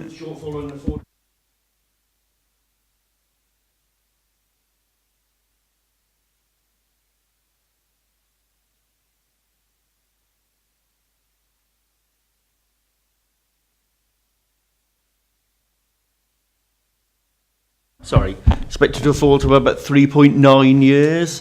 I think in broad terms, that'll mean we need to find another, I think, 800 or so units elsewhere. Part of the process is that we'll review the plan and try and cover a lot of that under the review. But inevitably, we're going to find that we're going to receive planning applications on non-allocated sites that aren't in the LDP. And whilst that's regrettable, I think the guidance from government is that it's a strong material consideration that we have to take into account the shortfall of housing land. So we'll have to look at those applications on their merits, even pending the review of the LDP. So, for instance, members will be aware, those that have sat on planning committee, we've refused an application at Mountain Road for housing because it was actually in the Green Wedge. Councillor Dovey will be well aware of that. So that we considered that proposal, despite the shortfall in land supply, to be unacceptable because of countryside protection policies. It's a Green Wedge. However, there was a site at Grove Farm at Llanfoes which was approved despite not being in the LDP. That wasn't Green Wedge, and it was seen as an extension of the built-up area that was acceptable, subject to green infrastructure provision to soften the development, the edge of the development, and integrate it with the existing community. So those are the sort of conflicts we'll have to weigh up as we go through towards the review and indeed during the review. So we aren't going to be able to stop applications coming in on non-allocated sites, but we'll have to look at them in the round, having regard to planning policy at a national level, which says that you know that the fall in land supply below 5 years is a strong material consideration. Does that answer the question? Okay, thank you. You did mention affordable housing, so I think the new target is 35%, Phil, is it? Yeah, it's in non-seven side settlements, so seven side would be Megarundi, Caldicot, it's 25% to reflect lower land values. I think that'll have to be reappraised if the tolls issue does have the impact we think it will have, but all the other parts of the county, including Chepstow and to the north and central Monmouthshire, it's 35% within the towns. And are we getting near that target figure on most of them? It's very much varying from site to site. Members will be aware of viability issues that have come to the fore. For instance, at Subbrook Paper Mill, we're going to be faced with that potential at Derry Farm, Mardy, when that application comes forward. And we've had it at Fairfield maybe as well. So The problem you've got, you may have some sites which are quite difficult to develop, brownfield sites particularly, where there's a lot of, so there could be contamination, there could be other, what we call irregular sort of costs for a developer to bear. And again, whilst that's regrettable, the government policy is to allow for those sort of issues, otherwise you won't be able to deliver any sort of housing at all, and market housing and affordable. So sometimes we do have to take a hit in the level of affordable housing, but we strive and do our best. And the last site we did approve, which is our own site, so hopefully we will achieve it there, and then we've been able to get the full 25% of affordable there. And at Grove Farm, just to go back to that point, on the non-allocated sites, we are looking to get the full complement of affordable housing, otherwise we wouldn't be releasing the sites early in advance of the review of the LDP. So for instance, at Grove Farm, we've got 35% affordable housing at Abergavenny. I'm conscious of time, and I know we could explore a lot of these areas in further detail, but I think it would be probably wise that we wrap up now. And I know that both Hazel and Richard have been, and myself, have been furiously scribing some of these areas that we've explored this morning, and I think there's a lot of fruit to harvest here for further meetings. If we produce a list of some of the areas that we've discussed, or the majority of the areas we discussed, it can be something that we can discuss perhaps at our next meeting in terms of developing a forward work programme. We've got some obviously we've got a few issues within our next meeting that will be taken forward, but I'm just conscious we could digress and go off on other areas, but can I thank officers very, very much for your time and your detailed knowledge and technical knowledge of some of these areas, which has been really helpful to new members on this committee this morning. There was the one action there on broadband, I think is been highlighted with you in terms of chasing up with Welsh Government and with BT. We'll take that forward. And as I said, that detailed list will be produced of topic areas that we can discuss further. So thank you for that. Okay. Sorry, Councillor Dummy. With regard to Phil's comments about what affects local areas, what considerations are taken into account, in Chepstow perhaps, and you share this I think with me, that we do have a situation where we can't look at Chepstow any longer in isolation with regard to what we think is going on, because in just up the road, less than a mile away, we have as the crow flies, we have the army camp, Beachley Army Camp, which is being closed and which is going to be sold off. And already developers are looking at that, and I've spoken to one developer who is interested, and we're talking about up to 1,500 houses going in there. So I think the point I want to make is we can't look at the factors that involve us just within our own nation, if you like, because now there are cross-border issues that are happening that are affecting the quality of life, the ability for people to go to work, because there isn't the road infrastructure to get people now through Chepstow effectively. I mean, I came from Bristol this week, and I was queuing to get into Chepstow just the other side of the toll booths. I mean, it is an absolute nonsense that we say, well, that's happening elsewhere, it isn't to do with us. So there is a huge, huge question of what we need to do as far as the infrastructure and roads as well. Otherwise, Chepstow would just stop, and the whole area would just stop. Thank you, Chair. I just thought that was worth adding in. No, you're absolutely right. Thank you. If we move on then to agenda item 8, the Youth Enterprise Inspired to Work extension. I think Hannah is going to give us just a brief review of this paper. Thank you, Chair. I'm going to briefly talk you through the paper. I'm more happy to take questions after. I'm here today on behalf of the Youth Enterprise team to seek your support for an extension of our Inspire to Work programme. In terms of the extension, I'm talking about to increase our capacity for delivery. This was initially taken to Cabinet back March last year, and we had approval to run the programme, and we're looking for some additional match funding from the authority to enhance the programme delivery. This programme is currently funded through the European Social Fund. In terms of recommendations, we seek support for an individual member decision to release additional match funding for the next 3 years until January 2020, enabling support for additional 120 young people 18 to 24 who are unemployed. We're seeking support from the Select Committee. Match funding will support 2 posts within our team for an employability officer and for an apprentice. And there will be no additional cost for management within this profile. In terms of our key concerns, it's a programme which is funded through the local authority and through ESF. There has been significant delay for this programme, unfortunately. Newport is our lead authority, and we were expecting for this programme to go live back in September, then November, then December, and finally we went live in February. So Mellon Homes were initially one of our partners in this project that were going to work with this cohort of 18 to 24s, but unfortunately due to capacity issues they are unable to do that piece of work within the profile. This scheme of work falls in line with our Welsh Government Youth Engagement Progression Framework delivery model for Monmouthshire, and is designed to bring added value to Monmouthshire, linking to our single integrated plan.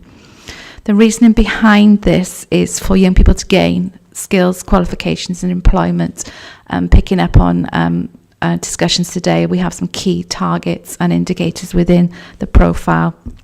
33% minimum qualifications, 28 to enter employment and 18 to go on to further education or training.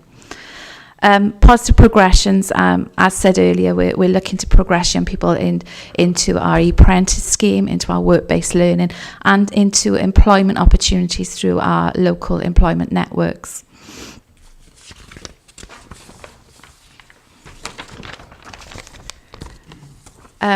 As said earlier, in terms of resource implications, we're looking at an additional 180k of the lifetime of the project, of which 99 will be match funded through the local authority. We're seeking 75k of the next 3 years for supporting the scheme of work. In terms of the programme to improve opportunities and outcomes for young people, particularly those who are vulnerable, young carers, young parents, homeless, young offenders, those who are economically inactive, and who are furthest away from the labour market. Within the report, you'll see there's a future generations evaluations, and there's a breakdown of the current and then the costings we seek to extend the capacity of the programme. Thank you. Thank you, Hannah. Councillor Blakeburn. Thanks, Hannah. Just to kind of put it into context, what's our numbers of those on the NEET list between the ages of 16 and 24 within Monmouthshire? When I'm looking at the grid right at the end there, the enhance, is that to increase the numbers and it's reducing the unit price because it's kind of economy of scale type of thing? Yeah, just to check I had that right, really. I have many questions, but yeah, I suppose that one first. Okay. And it, just in terms of the numbers, are we looking at 262 people go through the scheme over the 3 years? Yes, we are, Councillor. Your first point was picking up what our figures are for Monmouthshire. We're looking at two figures feeding into the bid. Our 16 to 18-year-olds currently are around NEET. We have data from Careers Wales on a monthly basis, so we're talking around 60 young people, but young people can come in and out of that as they progress. 60. Yeah. And then for JSA, those young people 18 to 24 claimants, it's 40 in total currently, 20 in Abergavenny, 15 in Chepstow and 5 in Caldicot. So those are the ones we'll be initially targeting. And obviously you have young people who claim universal credit, which is a bit more complex. So we need to have some discussions with the job centre to look at how we target some of those young people as well. Can I just clarify? So you're saying the 16 to 18s are 60 at the moment. Yeah. And then the 24-year-olds is 40. So how do you work out the gap between the 18 and the 24-year-olds? Okay. Young people, they're with careers up until they're 18. So careers, when young people leave school, careers are their lead worker. So careers will track and monitor those young people, whether in education, training, employment. They release that data to us.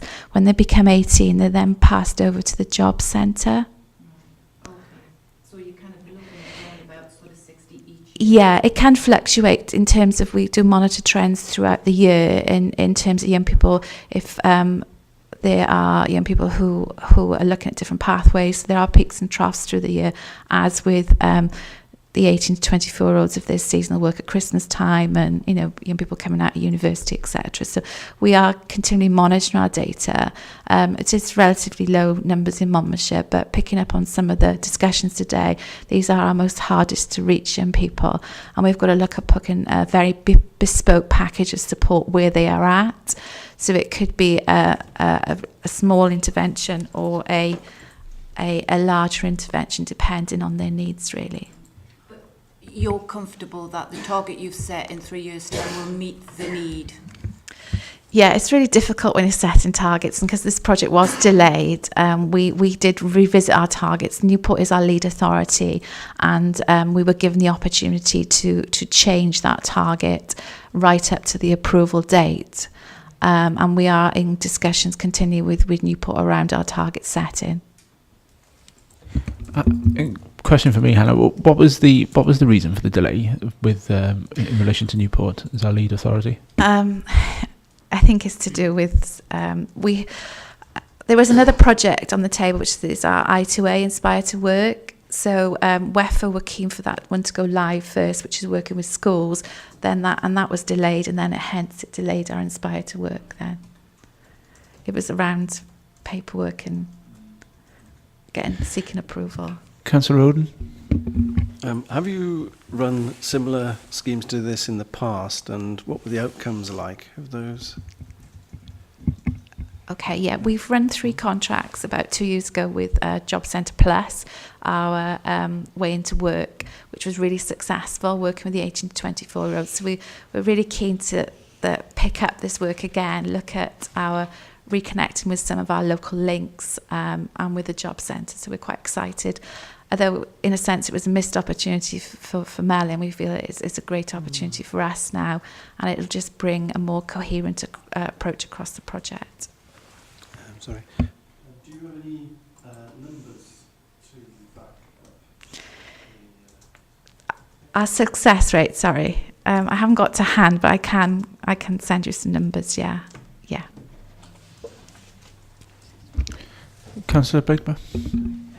It's really going on from that, because obviously the number of people you put through the scheme are outputs, but yeah, it's how do you measure the outcomes. So what are the outcomes that you're looking for to evidence success of this project?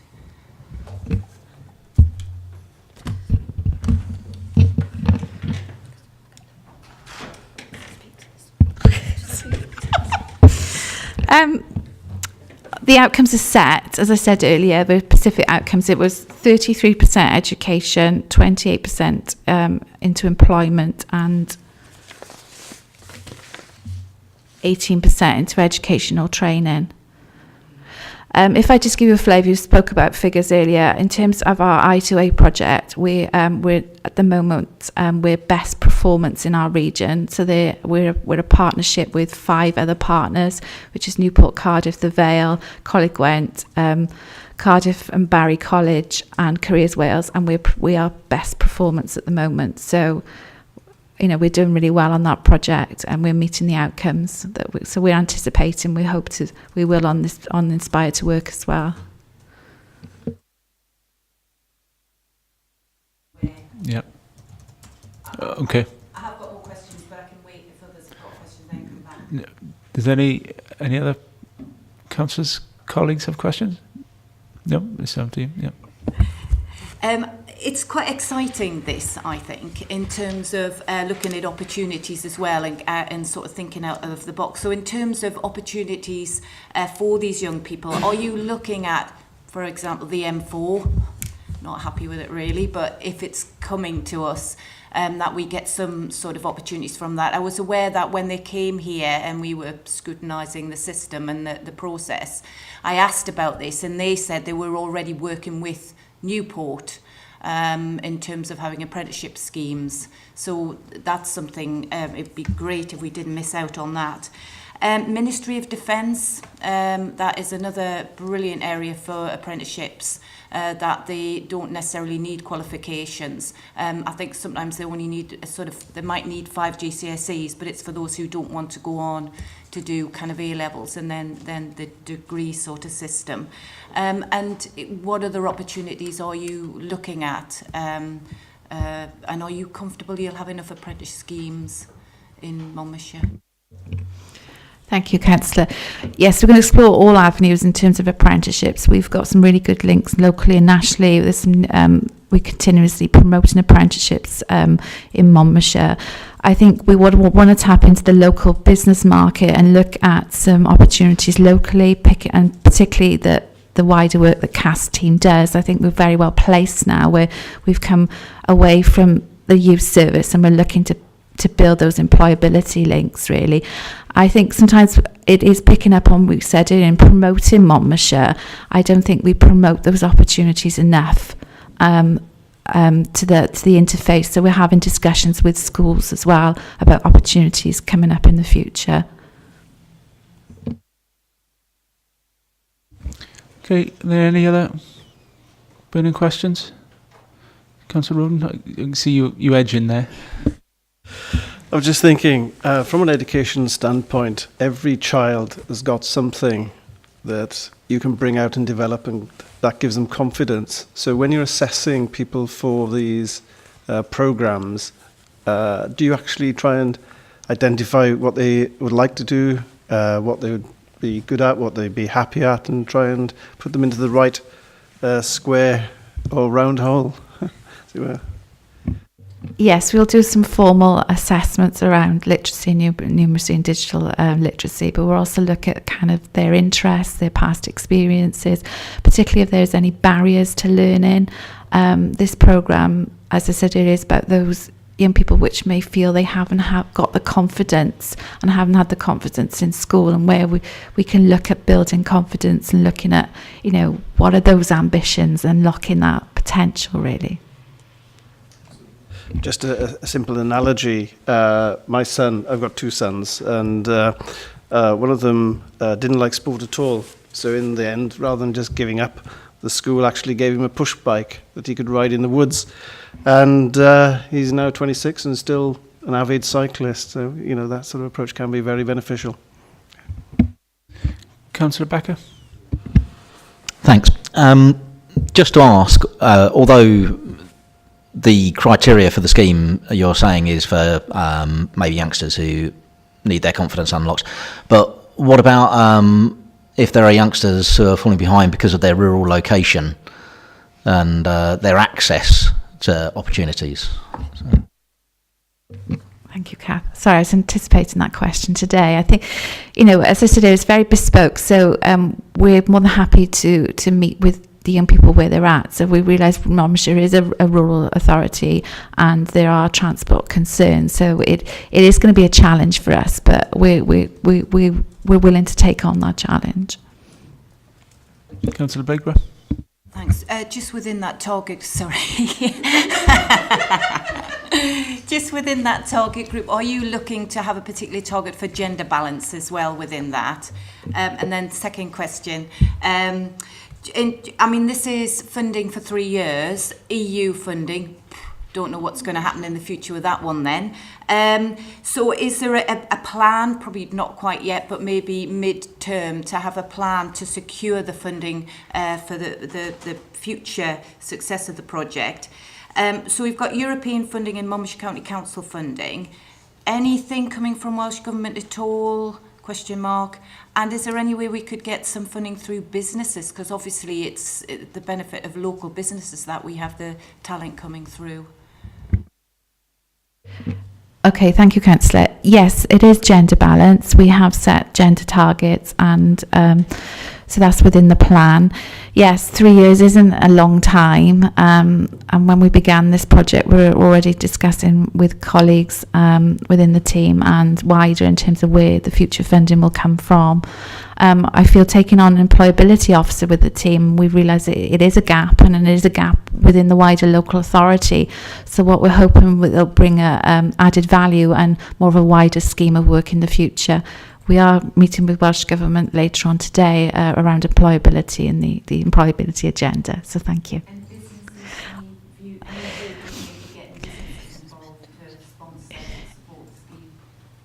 Yes, we will be looking to get businesses involved in supporting the scheme, and we've got a bank of business mentors. We've had some businesses contact us direct recently to do work with us, so it's really encouraging. So yeah. Are there any other questions? No, I think we've covered quite a bit there. We've looked at slippage. We've looked at the obviously numbers of young people involved. In terms of success targets and evidence and outcomes, really important. I think Councillor Becker touched on issues about rurality, which are, they need to be factored in absolutely right in terms of our target group, and levering in additional finances to support this programme is obviously very important as well. The recommendation 2.1 is that we are being asked to support this match-funded project over the next 3 years. Can I ask council members if they are satisfied and happy that we take that recommendation and support it? Yeah, vote. Yeah, yeah. Thank you very much for support. Thank you.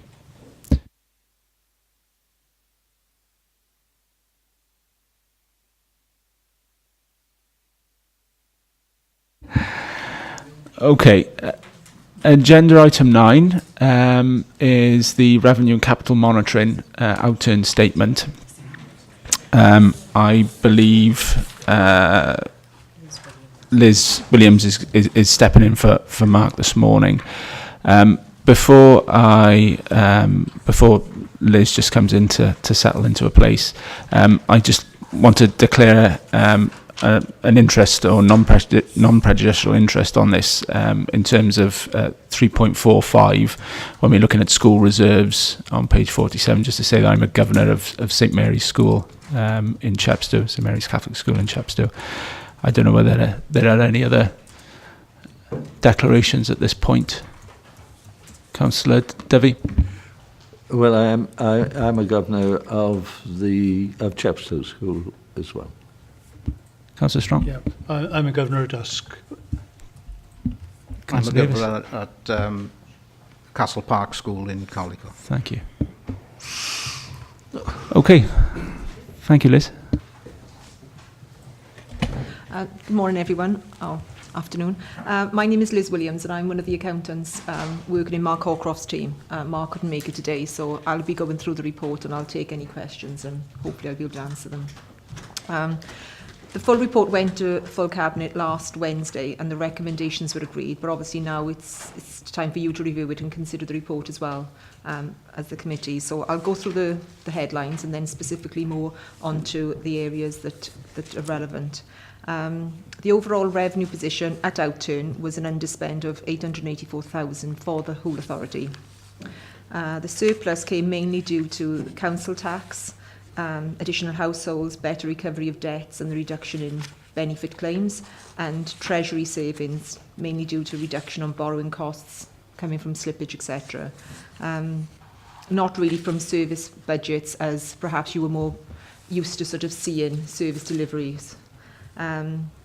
looking specifically at the economy and development area, there was 136,000 overspend, predominantly from two areas. Firstly, a £203,000 underspend from the local development plan, where the costs were not incurred in 16-17, but will incur in 17-18. And that was offset by a £443,000 overspend on tourism, leisure and culture. This area is where officers have been pulled really onto the ADM, the alternate delivery model, and issues and pressures within this area is being looked at by officers, and there's going to be a full report coming to Cabinet and yourselves in September. As far as capital was concerned, there's roughly about £4 million of spend within the Economy and Development Committee areas. The major schemes being Cattle Market, the Solar Farm, Woodstock Way Linkage Scheme and Caerwent House. One thing that can be seen from here is the level of reserves. The earmark reserves are at an all-time low, and with the priority investment reserve actually by the end of 17-18 will be expired. If anybody wants to ask any questions, I'll do my best to answer them. Okay, thank you, Liz. Okay, thank you. Questions at this point? Councillor Becker? Just on those low reserves, is that in comparison? I know we've had recently some advice not to sit on high reserves.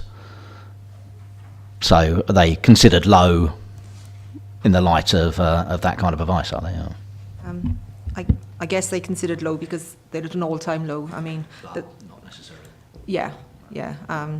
If you look at paragraph 343, at the start of 15-16, it's about 17.5, and they're going to be down to under 13 by the end of 17-18. So, Councillor Blakeburgh. This is, I was at Cabinet, so I was able to kind of be involved in that in terms of asking various questions on capital and revenue and what have you. I'm just sort of looking at, it's 3.2.1, which is looking at the savings progress, so mandates set at the beginning of the financial year to either raise money or to save money. And because we're in economy and development, I thought I'd just kind of just look at enterprise there. I mean, there it is saying that the progress we've made is 80%. That's not too bad, actually. But I'm just having a look, sorry, moving that along. Basically, there's a pressure of, it's got here 40,000 that will be delayed savings, and then savings not achievable at all, it seems to suggest. I think that's 25,000. So that's specifically for enterprise, but overall it just seems to be suggesting there's about 350,000 unlikely in Monmouthshire for all the directorates, unlikely to be crystallised, it suggests. So that is additional pressure on already pressurised budget. I guess I'm not looking for you to answer this question, I suppose, in terms of what's plan B, because plan A was these are the savings we need. And if we can't reach those savings or generate that income, what's plan B? Because it just seems every year we're going to be sort of chasing our tail, really. I mean, like you say, as far as the specific area within here, they've done exceptionally well and have made 80% of the savings that they try to, except for that 25,000. On a bigger area, then obviously sometimes what happens is that there's all the good intentions of trying to make the savings either by reduction in costs or increased income, but they don't always either timely happen within the year. And that's what's probably happened with some of the schemes, is the fact that, like the 40,000, they weren't achievable in year, however they are going to be achievable. And on a bigger scheme, I haven't got the details, but yes, it will actually happen to fall that if they weren't achieved in 16-17, then they do become an additional pressure. It doesn't go away, yes. And just bearing that in mind, I guess I'm thinking with reserves being worn away, if you like, and also, although it's capital, we are borrowing an awful lot of money. I mean, just remind me what the maximum we can borrow as an authority, and I think we've already borrowed something like 92 million or something. I'm not sure what the level of capital we can, the level of money we can borrow, But the reason why we had an underspend within year is because although we were obviously planning on the capital programme to borrow X, because of due to slippage, we didn't have to borrow that, and that's what produced some of that underspend. So whilst we might have scheduled that we were going to borrow X and we didn't actually do that, you know, we wouldn't borrow more than we were allowed to do, and obviously finance would not allow that because that's like a medium-term financial plan of a work in process.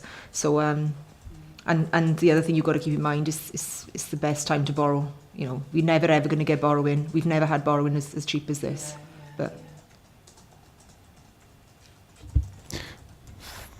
Thank you. Any other questions? I've got a question. Well, question stroke observation, I suppose. Well, it is a question. 3.46, which is looking at schools on page 49. It says the 6 schools exhibited a deficit position, and that's looking like it's going to double to 12. I just wondered what our management position of that is going to be. Knowing that, as Councillor Blakeburn said, budgets are being squeezed, I just wondered how we're looking at that in the longer term. I couldn't answer that. Sorry. I can take that back though, and it can come through committee. That's fine. Okay. Are there any other burning questions at this point? No. Okay. Thank you very much. Thank you, Liz.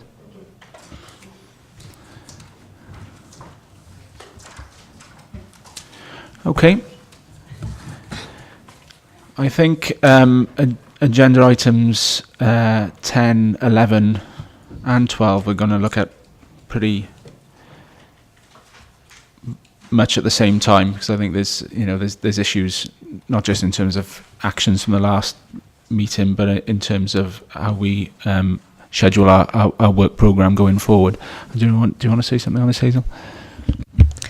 Usually, Chair, we would go through the Cabinet Forward Planner and also the Scrutiny Planner in turn, but I think members will appreciate that both planners are quite scant at the moment because there's a need for you to develop your forward work programme. In view of the discussions that you've had today, and obviously you've had a lengthy agenda, if you would be willing, myself and Richard could draft a list of some of those subjects, and I think it would be a good opportunity to actually, at your next meeting, schedule a discussion on the work programme where you can actually prioritise the topics that you'd like to focus on, because as I suggested in the training, and it's become apparent this morning, that there is a lot to cover, and you don't necessarily need to cover everything. You can pick and choose the areas that you feel would add the most value, and I'd like you not to have to rush that by doing so today. I think you might want to think about some of the discussions today, reflect on that, and then we could agree those at the next meeting. In terms of your next meeting, we do have a request for a report to be brought to you on ICT in schools, and this is to discuss the wider aspects of digitisation and the education agenda in terms of preparing younger people for different roles in the future. So with your agreement, that would be a useful suggestion to add to the next meeting.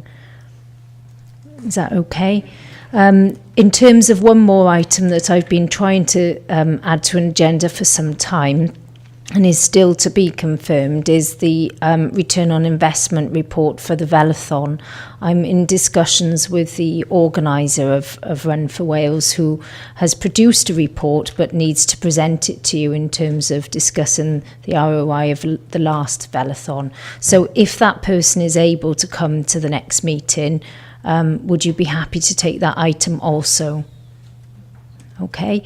In terms of other items that we've added in for later in the year, as mentioned, the STEAM figures and also the tourism destination management model, we propose to bring that to you on the 19th of October meeting. So your slots are filling up already, I'm afraid, but that's good, because these are things that you need to focus on. So I think that's all there is to say at the moment, Chair.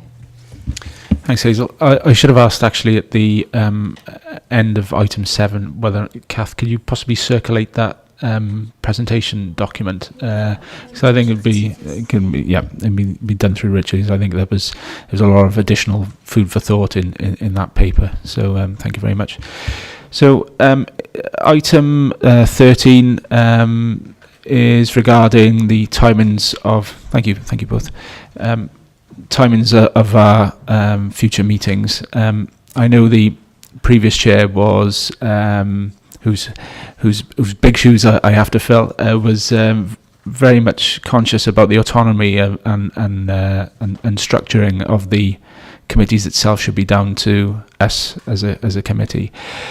We've obviously sat this morning at 10 o'clock. Are there any burning concerns that this is not the appropriate time for this committee to sit? Are there any other potential times?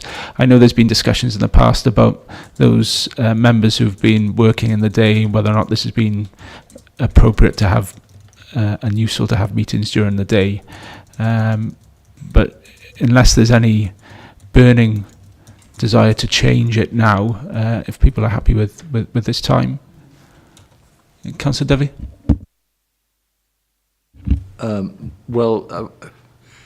We did change it to the present format after some discussion, and I have to say that it has worked since it was changed extraordinarily well. But if we have different people on the committee now, and if there are issues because it isn't convenient to them, then we should be prepared to address them. I mean, I'm sort of retired, really, except for washing up and things like that. So I can be fairly flexible. I think Brian's probably in the same place. So if new members feel that it is inappropriate, well, now's the time to make a suggestion. And I'm retired as well, Chairman, so I'm quite happy with 10 o'clock. Councillor Becker? I'd like to speak strongly in favour of starting at 10 o'clock. It very much helps when you've got children and you've got to get them to school and pick them up at the end of the day. So, okay, Councillor Roden. I've arranged to work flexibly, and this time suits me really well. Okay, I'm similar to you. I work flexibly as well. So if that seems to be a unanimous decision, I could thank Councillor Devey for his previous experience and knowledge from the former committee, because you were obviously the only member here who was on that committee. So I thank you for sharing that experience. I'm not. I live with experience. I'm not sure that I'm strong on knowledge, though, Chairman. Could I just make one point, and I should have made it when we were going through these figures, and I make it blatantly, if you like, as on behalf of Chepstow School. When I joined Chepstow School as a governor, the deficit situation in the school was absolutely dire, and it brought tears to your eyes. The situation now, as you see from the figures, has been absolutely transformed, and I will say the financial governors have worked really very hard, and also Mark in here has worked very well with them. He understood completely and sympathised with the problems that we inherited, and now we are at, as you can see, a pretty favourable position, and hopefully next year we will actually be in the black. We will have at best a negative balance. So I'd just like to recognise that on behalf of the officers who help with the school, and the school governors on the finance committee who've done a really good job. Thank you very much. I'm sure that will be gratefully received by officers here. Thank you. So if there's nothing else, our next meeting is the 13th of July, and it looks like we're going to meet at 10 o'clock. I don't think there's anything else, Hazel? Just to remind people to fill in.